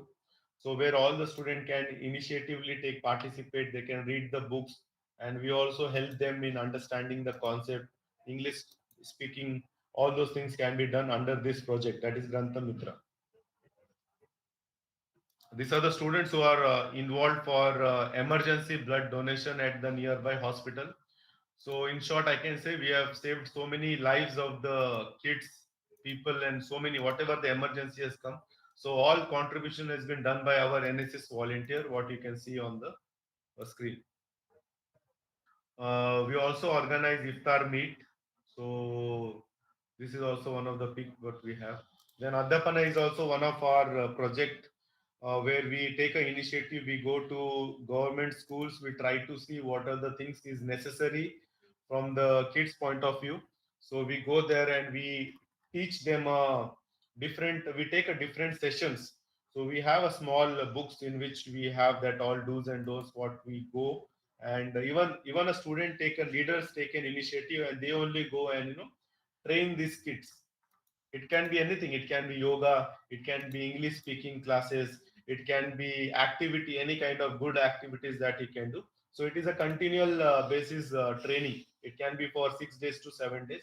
We rotate on different schools, not necessary to only one school.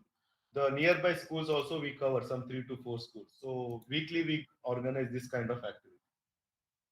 So this comes under the project of Adhyapana. So thank you. And we have one of the video which recently we have done this one, the camp video, which I will share with you right now.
video, you have watched the video.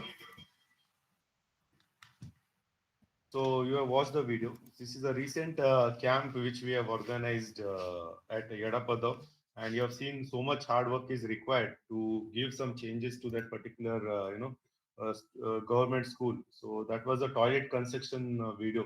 So that in the display, I mean in the image, during when I was presenting, I've shown you before and after. So that was it all about. So if you have seen, we have given the NSS badge to all the volunteers. It is one of the most important and the prestigious thing to wear that badge, that NSS badge, which symbolize that it is for you are dedicated for the community service. So that dedication needs to be there always. And you can see in the video also how much volunteers are very much passionate to do or perform any kind of work, whatever is being given. So whatever we do with very high spirit, and that badge, that blue color badge, indicates that kind of contribution, and we share that kind of a mankind. We also have a NSS logo. NSS logo also reimburse most of the things. It reimburses that the work is very important. As the time implies, we have to work, and that also is one of the most important one. NSS logo as well as NSS badge. So these all things are very important. So you think about 21 units. So every unit we have 100 volunteers. Every program officers have different kind of task to perform, and the major of the task is all about the community service. So we go, we understand, and we know we find the solution for it. What kind of problems they are facing, and we try to resolve that community service. That is the ultimate goal of being an NSS volunteer or an NSS leader.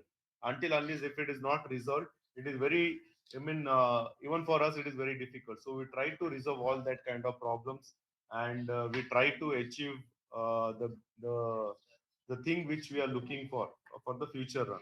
So you can imagine from 2019 till date, we have been doing a lot of community service.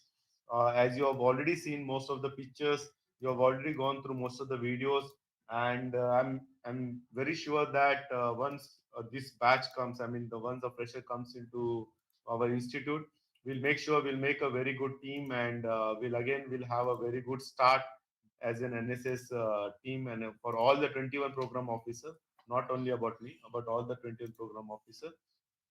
I have one more video to share, and after that, there are two volunteers who will speak about their experience. Just 2 minutes, that's all, and that would be our the concluding part of our NSS community service activity.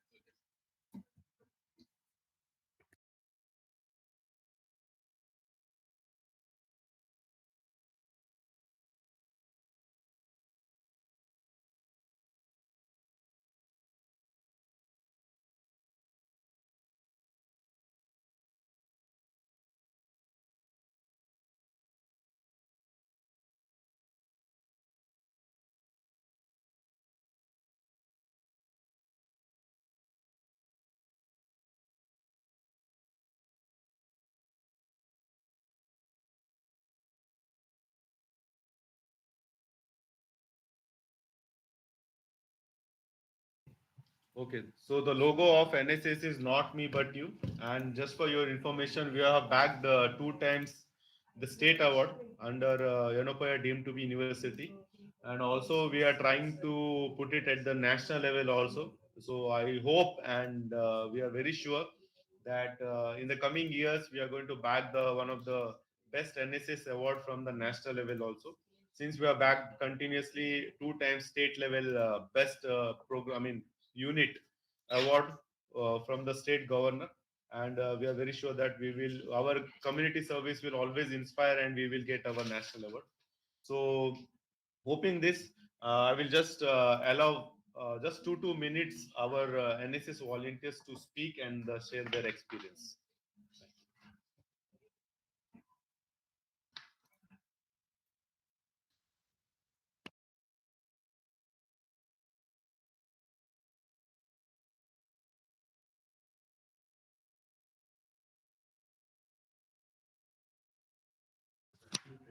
Good afternoon, everyone.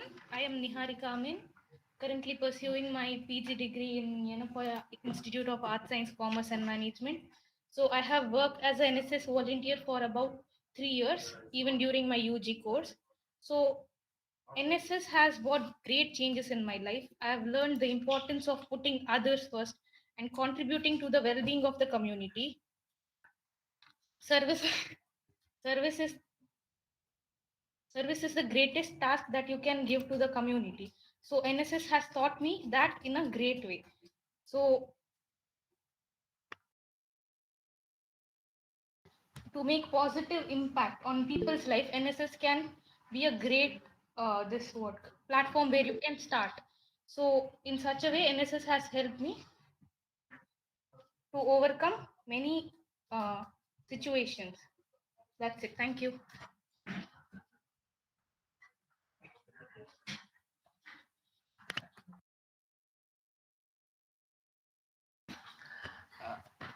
Good afternoon, everyone. Myself, Mohammed Sinan, and I am here in NSS of Unit 1 around 4 years. In my UG life also, I was there in a like great part of NSS. And NSS, it teach me very much like how if I am standing and speaking something in front of many people, is because of NSS. Like the leadership skills, all the achievements I'm getting, like university, me as well as before one speak, no, Niharika, even she got the university level award. We both got the university level award. I got an opportunity to go and represent the university for State Republic Day Parade, as well as this one South Zone Republic Day Parade. And I am honored to share my experience as an NSS member with you today. During my time with the National Service Scheme, I had the opportunity to participate in various community service projects that deeply impacted my life. One of the most memorable experience was organized a health awareness camp in rural village.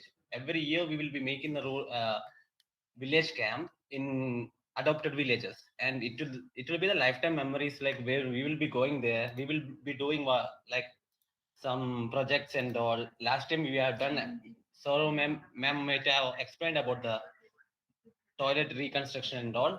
That and all was like lifelong memories where we are doing something for the going rural area, and we are doing something what we can do, and the beneficiaries are like getting the benefits what we are doing and all. We are keep on monitoring what and all we can do in other places and all. That's all. And this experience taught me the value of teamwork mainly, as well as compassion and the power of small action to create a significant change. That's all. Thank you.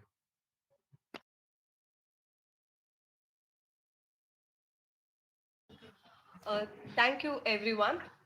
If anybody is interested to join NSS, you can communicate any of the NSS program officer.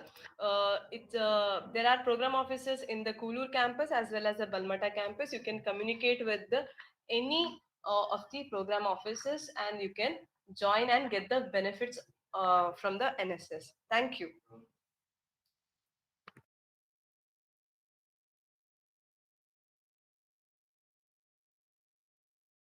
Yes, anybody is having any doubts, students? Those who are in Google Meet here, you can No, raise your ma'am. hand, put your comments in the chat box.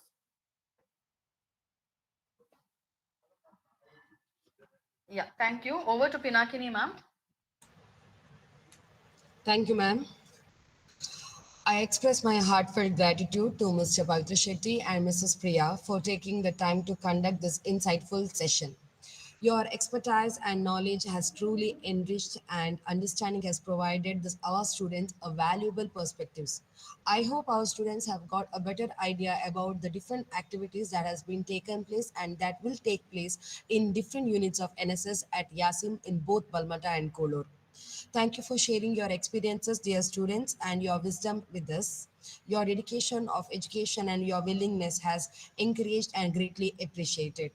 Once again, thank you so much, dear Priya ma'am, as well as Pavitra sir, for making this session informating and enlightening experience to our students. Thank you.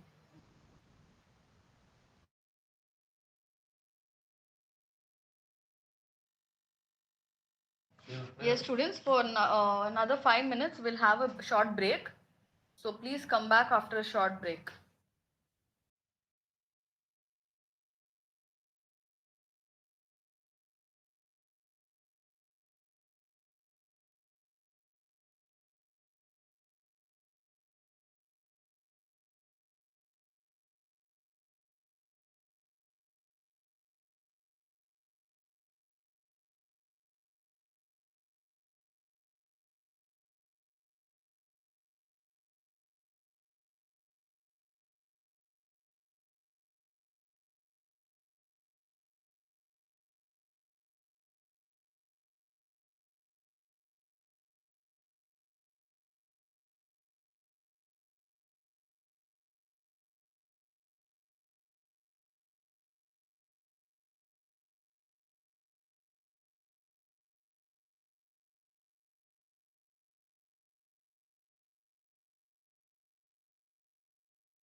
ಟರ್ಬೋರಮಿನಲ್ಲಿ ಕೇವಲ ಒಂದು game ಆಡಿ ನಾನು ಬೈಕ್ನ ಗೆದ್ದಿದ್ದೀನಿ. ನೀವು ಕೂಡ ಗೆಲ್ಲಿ.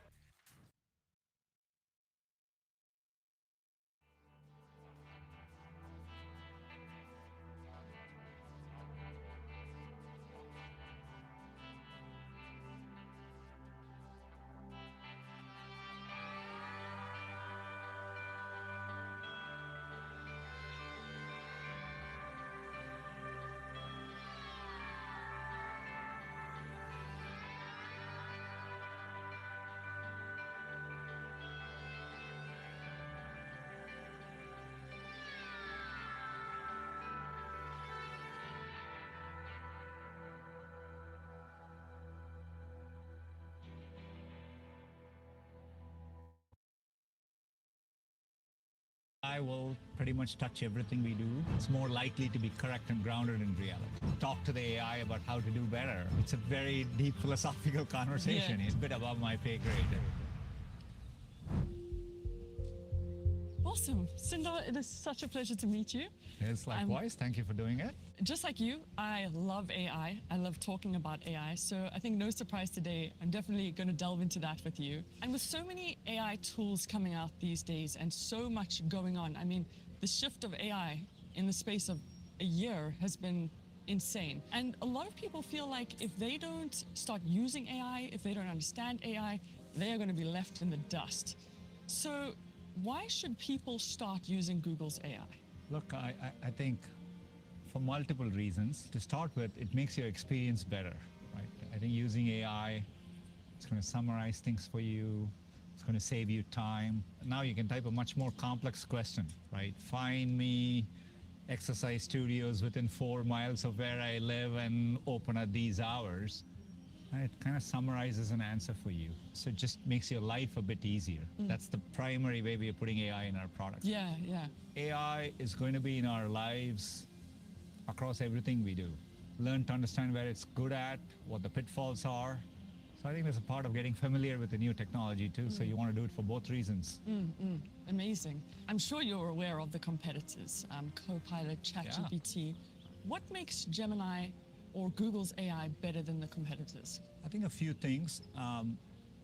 The way we integrate with Google Search and other Google products. So for example, it can summarize your emails in Gmail. You can easily send off an email to Gmail. So it's very well integrated with the rest of your Google products. And so I think including YouTube, right? Yes. So it's multimodal. So over time, you'll be able to use voice. You can point it at things. I think that'll be an area where it's differentiated as well. At Google, over many years, we built a vast understanding of the world. So you can go to any chatbot and ask, help me plan a trip, but they can hallucinate. Okay. Right? Yeah. But what Google can do in Gemini is ground it in the way we have built over years our understanding of the world. So when we say go from place A to B, it's more likely to be correct and grounded in reality. With Gemini and even something like Virtual Team, it feels as though AI does almost have a consciousness sometimes. Do you think it'll be much longer until there is some form of AI consciousness that we see, like a real form of it? Obviously, consciousness is a deep topic, and it's something that is not yet fully understood. We all feel it, we all perceive it. So I think there's a difference between what it means to be truly conscious AI versus can AI appear conscious. I think the second thing is, I think in the next few years, you'll clearly have AI which will give you all semblance of being conscious, and you may not be able to differentiate. But I think that's a very different question from, is it actually conscious? Yeah. Which is a more profound question, and it's a very deep philosophical conversation.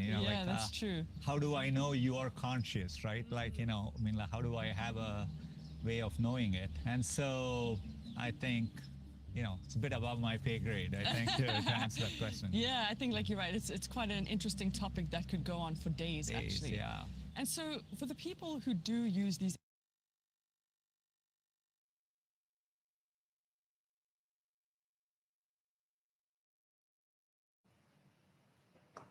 Yes, welcome back, students, from the short break.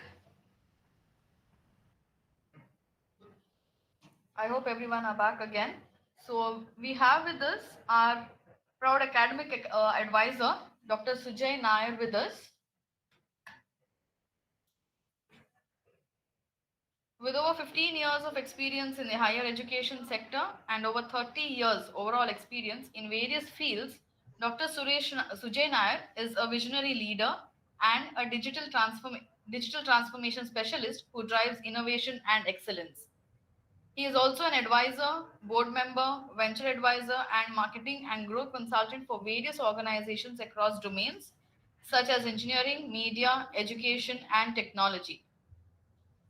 From over past 3 years, he has been with us, helping us to design our curriculum as per the current needs. Today, sir is going to give you the insight and the importance of UG programs in your academic journey in the institution. Over to you, sir. Welcome, sir. Thank you. Thank you so much.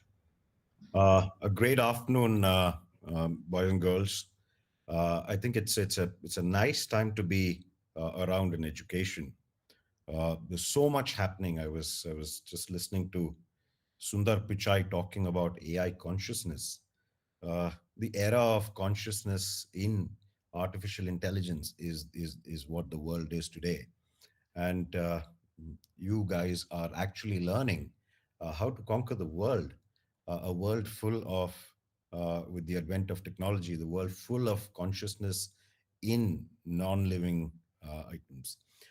One of the biggest challenges, I think, that I talk to students and I talk to teachers and I talk to education leaders, one of the biggest challenge that they pose to me is, how am I going to be successful where everything is going to be driven by an artificial intelligence engine or automation?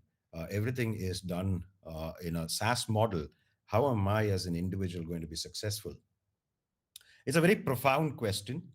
Uh, Ability to answer this question, I think is more divine than what a person can explain.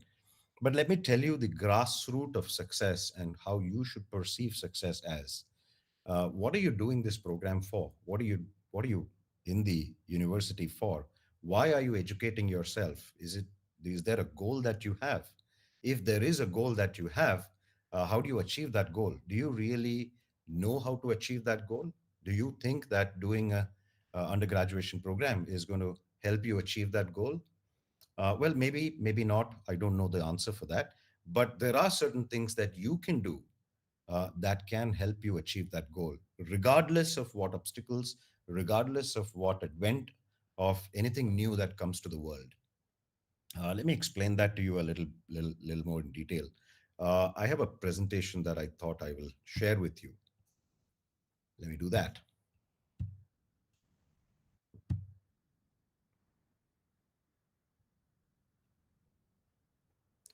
And can someone confirm that you can see the presentation, please? Yes, sir, it's visible. All right. Thank you so much. I believe in this, and I believe very, very strongly in this. The future actually belongs to you, right? Regardless, let me repeat that, regardless of the advent of technology, regardless the advent of business innovation, that is going to change the world of work tomorrow. Many of you are going into the work in a year, 2 years, 3 years time. That work is going to be very different from what it used to be, what it is today. Are you going to be ready for that? Is your undergraduation teaching you for that, right? Let me tell you what your undergraduation is teaching you. But beyond that, it is what you build or what skills that you hone that is going to be very, very important. That will define your success. Success as a word itself is a combination of science, fiction, imagination, all of these things, right? Perception, all of these things. What you feel is success today may not be what you feel success is tomorrow. Tomorrow, your definition of success may be very, very different. A definition of success to the guy sitting next to you or the girl sitting on the right of you is going to be very, very different. So, how do you define the steps to that success? Is that one straight stairs of pathway to success? Well, maybe not.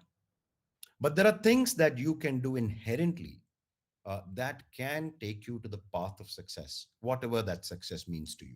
Right? Let me explain that. The future is actually The future actually belongs to those who believe in the beauty of their dreams. If you are not able to dream, if you do not know that this is what I want to achieve, or this is the dream I have to realize, you don't know what success is. You will never reach that success because you don't know what you want to do. You don't know where you want to reach. You don't know how far you have to go. You don't know where to stop. You don't know the destination, right? A future is maybe distant, maybe tangible, but it is a tangible, it is a malleable force that you can actually shape by the choices that you make and the actions that you take. And that's going to be very important. And remember, in all of this, it is you that matters, which is going to drive the success that you have dreamt of, that you have imagined. In doing that, there are four key things, four small changes in your life that you can make to ensure that whatever you want to achieve, you will be able to achieve in that manner. Whatever that path is, you can reach that path by few things that you can do. A lot of times, students come to me and say that I'm doing everything right. I'm studying hard. I'm doing this. I get good marks, but I still fail in my interview. I am doing great in my sport. I'm kicking that ball right. I'm tackling it well, but I just don't get to score the goal. What am I doing wrong? Well, one of the things that I tell them is, between the cup and the lip, there is a lot of gap, right? How you perceive that you're doing things right may be very, very different. Maybe you're not consistently doing what you're doing. Maybe it's not become a habit for you. Maybe you haven't imagined it well. Maybe the actions that you've taken is not right. There are multiple things that can lead to not creating or not realizing the success that you have dreamt about, right? These four things, one, two, three, four: imagination, action, consistency, and habit. Small changes in your life can bring about dramatic and substantial change that can lead you to the path of success. Let me explain each of them to you, right? Because they may not be as easy as it sounds, as perceivable as it seems, right? What is imagination? Imagination is more powerful than knowledge. If you if you only consider knowledge, what is written in your books, what is explained to you in your classroom, then there is nothing beyond what the knowledge can achieve that you will be able to achieve. How do you achieve that you want to achieve, which is beyond what is written in your books? How do you do that? And it is Albert Einstein who says imagination is more powerful than knowledge. And the knowledge cannot improve if some of these great leaders have not imagined the next big thing. How do we know about artificial intelligence? How do we know about Internet of Things? How do we know about search engine optimization? Because somebody imagined that this could be done and then made it happen. So imagination is more powerful than knowledge. How do you do that? The first thing is, the only way that you can imagine is to understand, discover yourself. If you do not know who you are, if you do not know what you can do, if you do not know this is what you can dream, if you do not know this is what the small steps I can take, there is never going to be a step where you can imagine the larger success in life, right? A small boy sitting in a small town in India could dream that tomorrow I'm going to be the CEO of the biggest company in the world. If he does not know which is the biggest company in the world, if he does not know that is the pathway that I need to take, he will never reach there. So self discovery is the step one in your path to success. Do you really know who you are? And I ask this question to a lot of people, a lot of students specifically. uh, Give me a 30-second about yourself. And 99.99% of students answer, my name is so and so. I'm studying BTech, BCA, BBA, etc., etc. I mean, this is all there in the paper. It's there in your CV. Is that who you really are? If your name suddenly changed to, let's say, Dhurinder Bhatavadekar, does that change you as a human being? Does that change you as a student? So you really don't know who you are. It is about time that you take a little time off. Understand who you really are. Are you an innovator? Are you a motivator? Are you a generator? Are you somebody who can make things happen? Are you somebody who can dream? These are things about you, your inherent characteristics, right? It could be bad, it could be good. Everything can be turned to your success. What are your biggest fears? What are the challenges that hold you back? There is a brilliant student I met about a year back, a year and a half back actually. Brilliant fellow. He could uh, dream about things. He could make those dreams come true. He was an IT student. But the biggest challenge, he said, was I cannot speak English properly. And he thought that that was the challenge which is holding him back. That was not. The challenge that was holding him back, that he had a fear that not being able to speak English is what is holding me back. That fear held him back, not because he couldn't speak English properly. So you have to understand what those fears are, what are the challenges you think is holding you back, and how to overcome those challenges.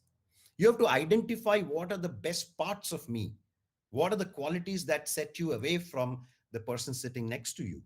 There is, every human being is different.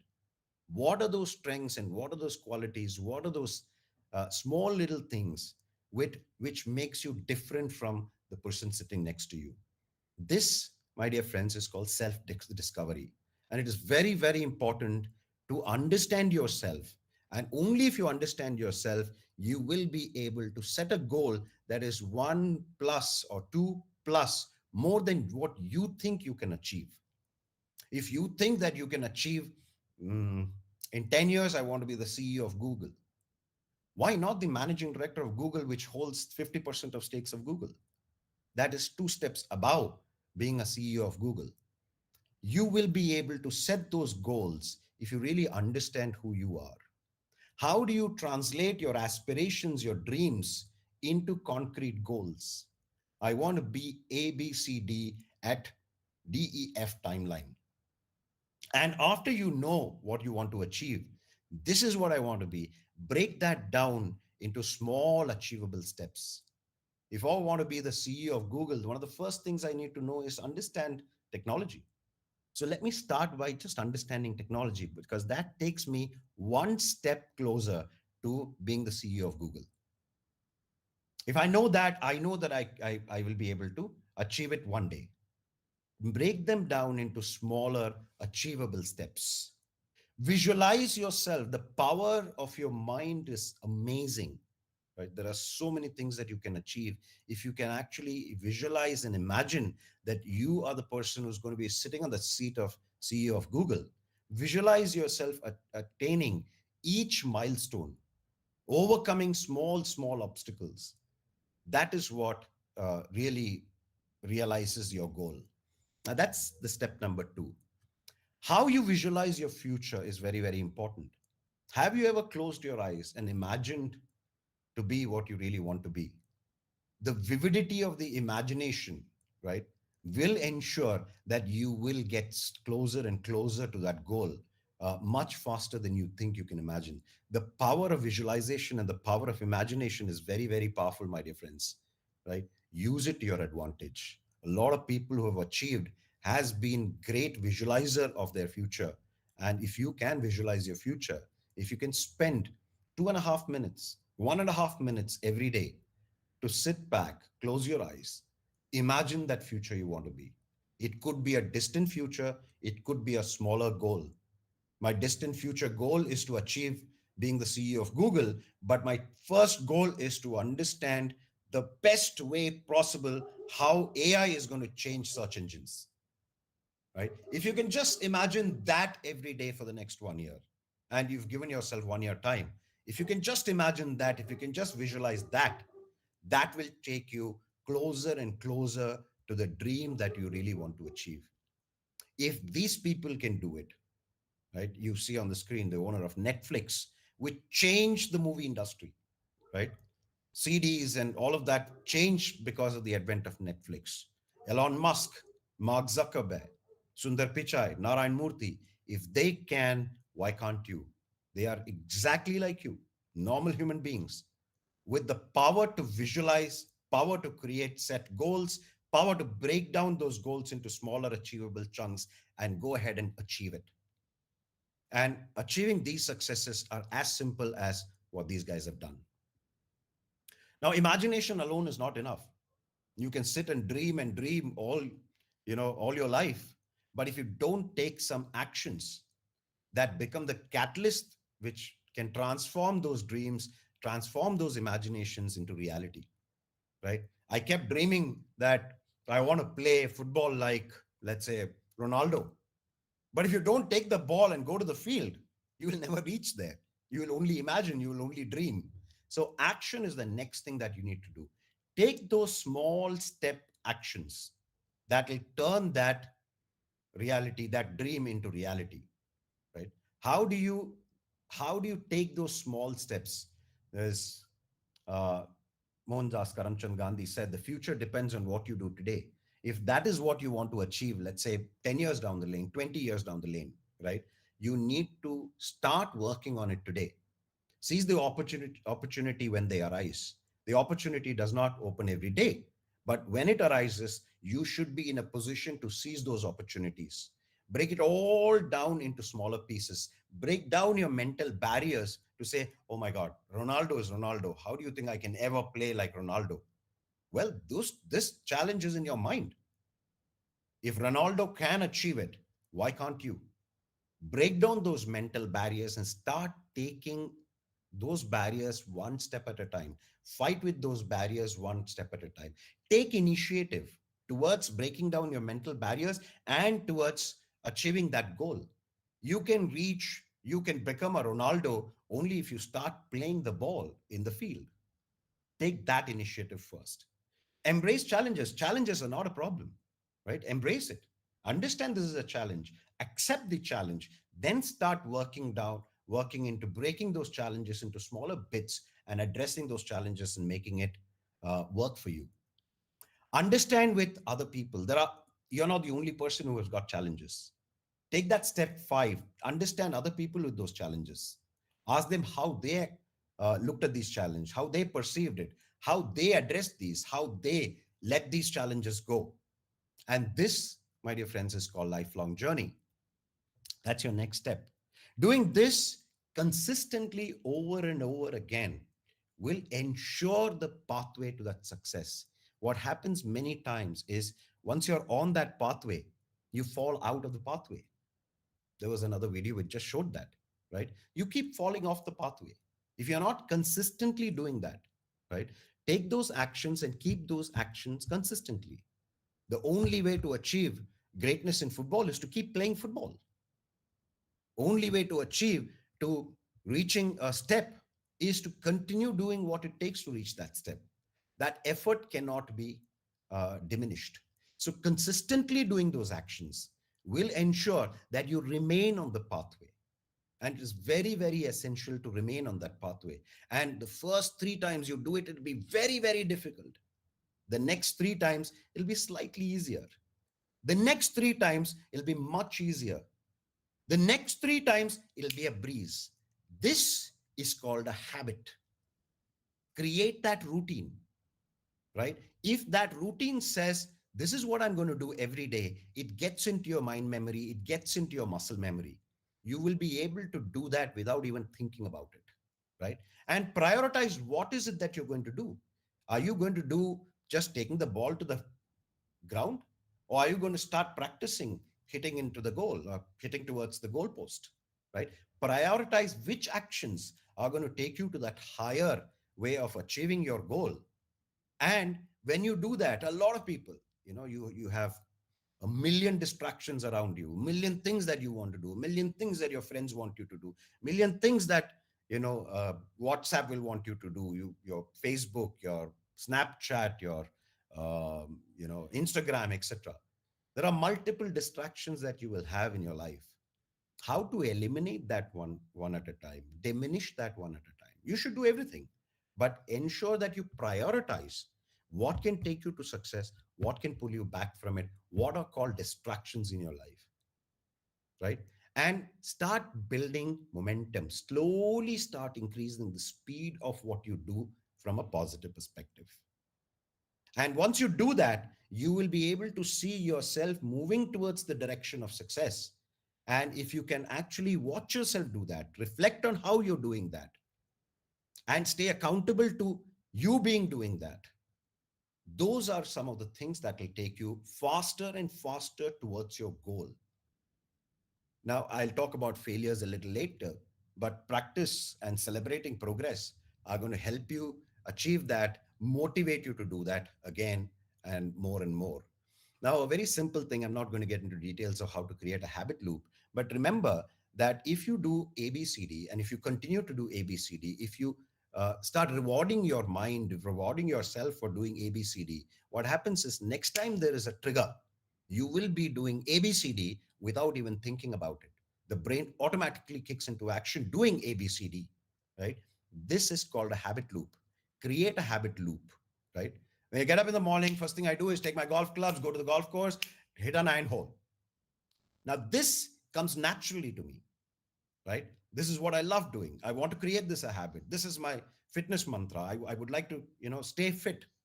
So the first thing I do when I wake up at 4:30, take my boys for a walk, and then take my golf clubs, go into the golf course. Now, this happens to me by muscle memory.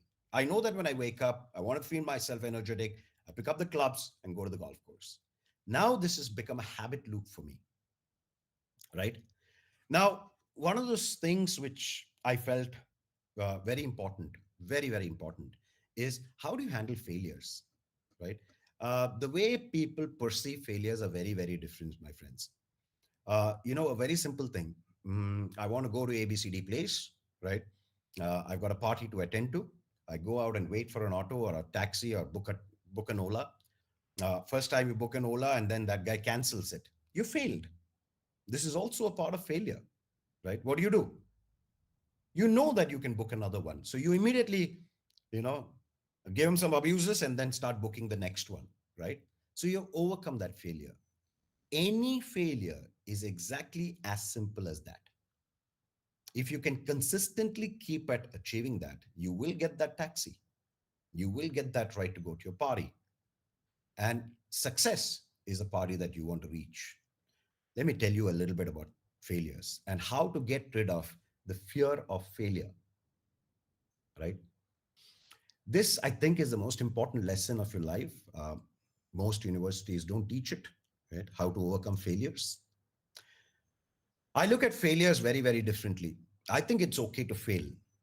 It's not going to kill you, right? Just because a taxi guy canceled your booking, it's not going to kill you. But the fear to fail will keep you from succeeding. If you're so scared that, oh my God, this taxi guy is going to cancel this thing, I won't be able to attend a party. What will I do? What will I tell my friends? I have to stay back at home. I've already get dressed for it. This fear, this negativity will keep you from attending that party, guys, right? But please understand, it's okay. It's okay the driver canceled it. There's always another cab. There's always another solution. There's always another method. There's always another chance. So it's okay to fail. And failure is inevitable, like I said, right? You booked a taxi, suddenly started raining, right? The taxi got stuck in traffic, let's say 6 kilometers away from you. What are you going to do? It's inevitable, right? Not just once, many times in your life, you are going to fail at something, right? Your talent, your intelligence, your hard work, your passion, your zeal will not be able to save you. Failure is inevitable. So it's better to embrace it, understand it, conquer it, than brood about it, right? Failure actually can teach you a lot of things, and you don't even know what failures can teach you. Failures are, of course, it's like raining. It's like a lot of people say, failures are the stepping stones to success. Well, I don't know how failures are stepping stones to success, but it's like raining. Failures will happen. How do you overcome that? How do you move on? And how do you learn from failures? Maybe learning from failures is the stepping stone to success. Maybe you should rephrase that. Failure always teaches you a new way of doing things. You book a taxi, you got to get to the party. It's your best friend's birthday, right? It starts raining.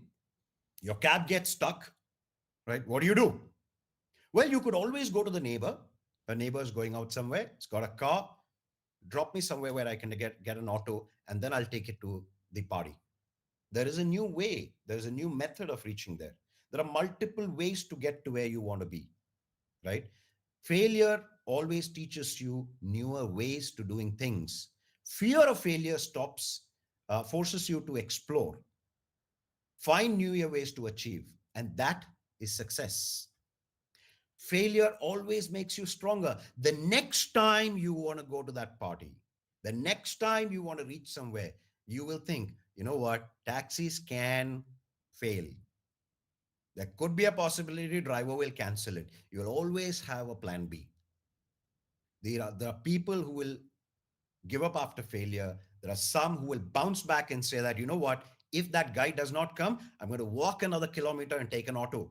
Or I'm going to tell my neighbor beforehand, if at all I don't get a taxi, can you drop me to a kilometer ahead or 2 kilometers ahead so I can take another method to reach this new destination, right? Failure always makes you stronger. Failure makes you more empathetic towards others. There is a neighbor who wants to go to a party, right? And his taxi gets cancelled. You can always tell him, don't worry, right? There's always another method.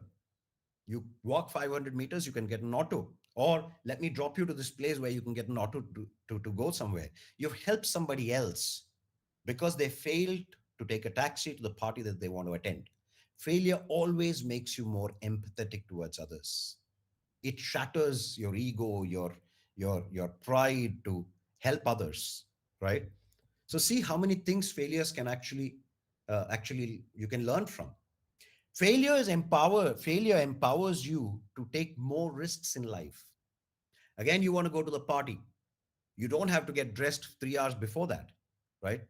Let's say you're coming back from another meeting and you've just enough time to change and then get to the party, right? You can take that risk because maximum this driver will cancel the cab. It'll take me another 15 minutes to walk another half a kilometer, and I can get an auto. I can still reach there on time. So it empowers you to do more in your life, to take more risks in your life, to be averse of the fear of failure. And that enables you to be more and more successful in your future, right? Success is great, not just good, it's great, but failure is better. Failure is three things, guys: redirection, an opportunity, and always a chance. Let me explain that. Failure is always a redirection. It shows you where you shouldn't be.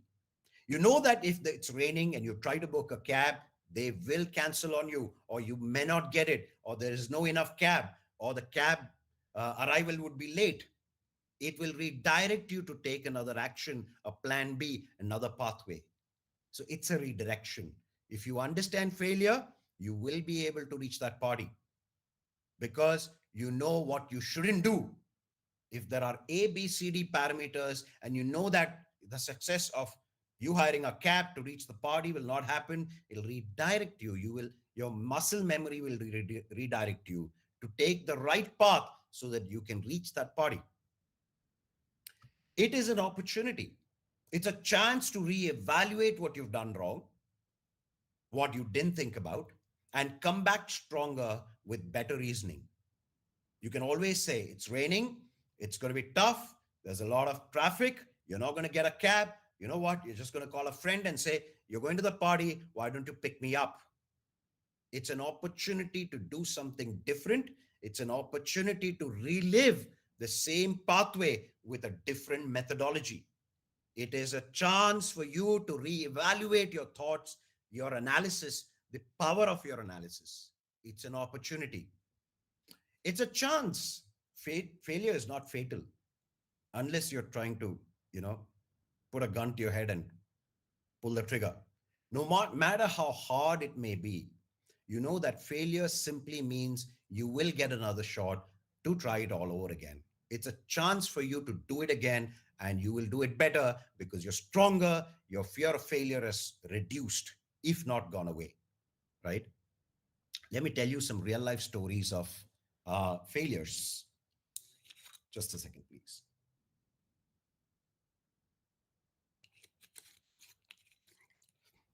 The biggest successes in the world you've seen today, they all came from failures, right? Let me give you some examples. As a child, this gentleman was taught to be dumb and told that he would never be a success by many of his teachers because his mind would often wander in the class. He was never a good student in the class. He would be always thinking about something else, not paying attention to the class. And he was taught to be dumb and that he would never be a success by his teachers. His name is Thomas Edison. Many of life's failures, he says, are people who did not realize how close they were to success when they gave up. He says, I've not failed. I've just found 10,000 ways that won't work, but I also found that one way that'll work. He failed his music classes. He was a social misfit as a boy. His first recordings went nowhere. In fact, he was rejected. He tried to join a vocal quartet and was told by the quartet that he couldn't sing. Elvis Presley, king of rock. When things go wrong, don't go wrong with them. There is a method and there is a pathway. He is arguably the greatest basketball player ever. I'm sure you know who this is, but was cut out from his school team once. Michael Jordan. He says, and I quote, I have missed more than 9,000 shots in my career. I have lost almost 300 games. On 26 different occasions, I have been entrusted to take the game-winning shot and I missed. I have failed over and over and over again in my life, and that is why I succeed. The most famous basketball player in the world, Michael Jordan. He burnt and destroyed many of his paintings out of frustration. He has never sold one painting in his life and was known to only sell one, that too posthumously. Vincent van Gogh. Van Gogh paintings these days, they sell for incredible amounts, millions of dollars. 4 of his paintings were sold for more than $100 million. If he had quit when the going got tough, the world would never be the same place. It would be a very, very different place. With very little formal education, he taught himself to be a lawyer and a congressman. Abraham Lincoln. She planned on being a writer, but life interfered. She battled depression over untimely death of her mother. Her first marriage failed. She was left trying to provide for her and raise a young child alone while living on welfare, going to school and trying to work on a novel, which within her non-existent spare time. I'm sure you know who this is. J.K. Rowling, Harry Potter. I was set free because my greatest fear had been realized and I was still alive. And I still had a daughter whom I adored, and I had an old typewriter and a big idea. So at the rock bottom became a solid foundation to rebuild my life. Today, she works with millions. He had speech difficulties as a child and was once even thought to be mentally handicapped. And Albert Einstein. In fact, he was told that he will never understand mathematics. Many years later, he had a PhD and was recognized as a leading theorist. A few years after that, he won a Nobel Prize for physics and began to be recognized as the genius of our modern era. He almost did not make it to the big screen. 3 major studios, and the only major studios at that point in time, Disney, United Artists, and Universal, all rejected him. But George Lucas, the makers of Star Wars, after the first time it ran, Star Wars became a hit. It changed how movies were made, and franchises and the franchise became a $1 billion industry in itself. George Lucas. For many of us, experiencing 2 or 3 rejections can be disheartening. Imagine how it would have been whose fried chicken recipe was rejected more than 1,000 times. Of course, you've heard it right.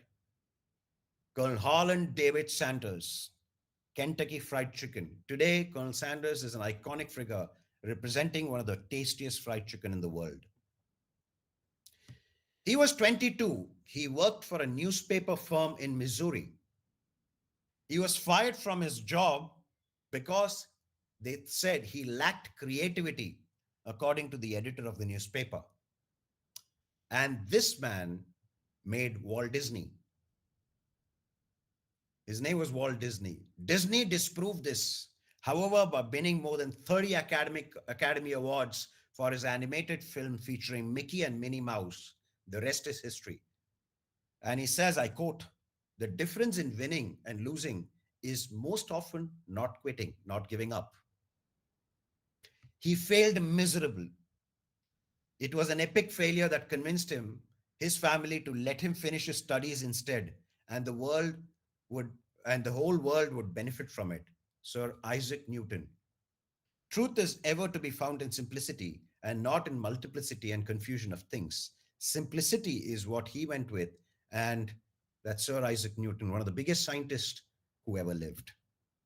They put in countless hours creating prototypes. Many of them didn't work as intended, crashing at the sand at Kitty Hawk, North Carolina. The Wright brothers. One day in 1903 December, when Wilbur Wright was able to sustain a powered flight for more than 10 seconds, that changed the airline industry. He was often bullied for being scrawny, for being thin, for being small. He'd get into fights because he never backed down from bigger kids who harassed him. He figured that an education is his gateway to a better life, but he failed his university exams twice. Jack Ma, according to Forbes, in 2020, his net worth was 45.9 billion. If you've never tried, how will you ever know if there's any chance? Jack Ma of Alibaba. As a cricketer since childhood, he permanently damaged one of his eyes in a road accident. This led to him seeing doubled image. So all the images that he could see was doubled. Though he could no longer see clearly, he did not give up. Mansoor Ali Khan Pataudi, today regarded as one of the greatest captains India ever had in cricket. He was rejected for his voice, but continued to try. Was once bankrupt for a company he started, but did not give up and continued to fight. Of course, all of you know him, Amitabh Bachchan. Bad time either destroys you or makes you strong enough to be who you actually are. He had a humble beginning and he was not from an affluent background. He moved to Yemen at the age of 16, where he worked as a simple clerk, rose to the power through sheer grit and determination. Dhirubhai Ambani of Reliance. If you don't build your dream, someone else will hire you to build their dream. You know this guy. In 1981, started Infosys with 10,000 rupees. In 2018, Infosys generated a revenue of 10.93 billion. If you dream it, you can do it. I'm sure he needs no introduction. APJ Abdul Kalam, whatever you are, be the best at what you are. At a young age, Abdul Kalam delivered newspaper. He later became famous as the Missile Man of India and was most loved President of India. Who does not know this guy? A bus conductor.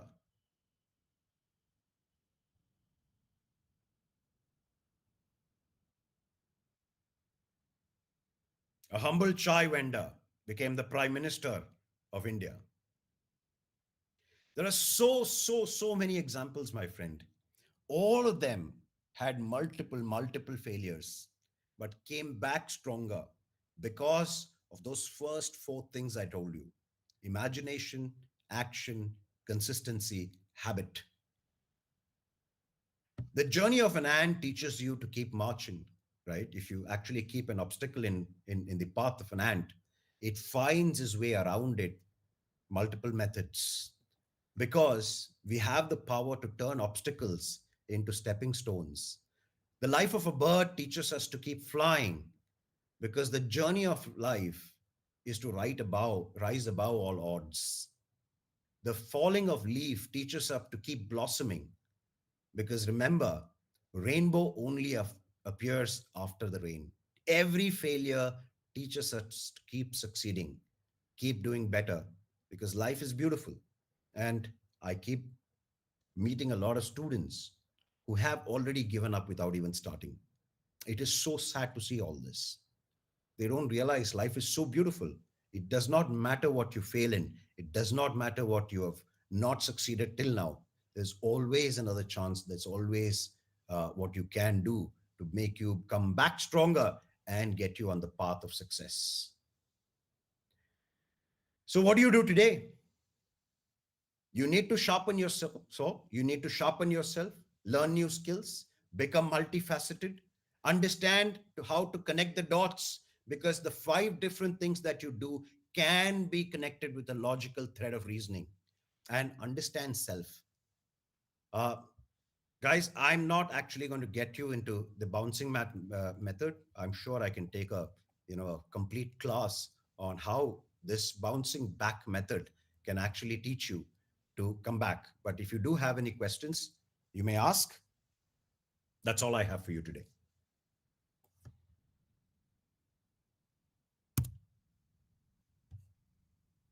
Yes, any questions from the students' end?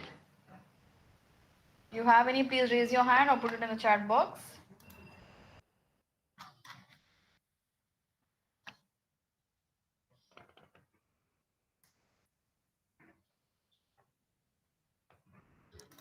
All right. Thank you so much, everyone. Great, great. I would have loved to have this, face to face with you guys, but I'm happy at least I could address all of you. Yes, thank you so much, sir. Thank you, ma'am. So here he delivered a motivational session as well, sharing inspiring life stories of famous failures who overcame obstacles to achieve success. He emphasized that failure is an essential part of growth and learning, encouraging students to embrace challenges and develop a resilient mindset. Thank you so much, sir. Thank you for your valuable time Thank you so and being much. with And us here today. thank you, students. Bye bye. See you later. Yes, Bye. students? Yeah. Students will be sharing you the attendance and feedback link now. So please stay back.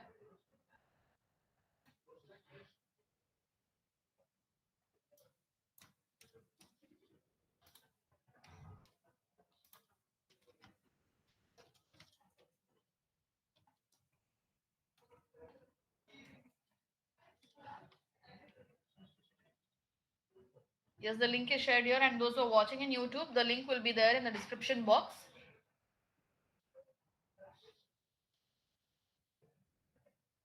Please provide your attendance. Don't miss out this link.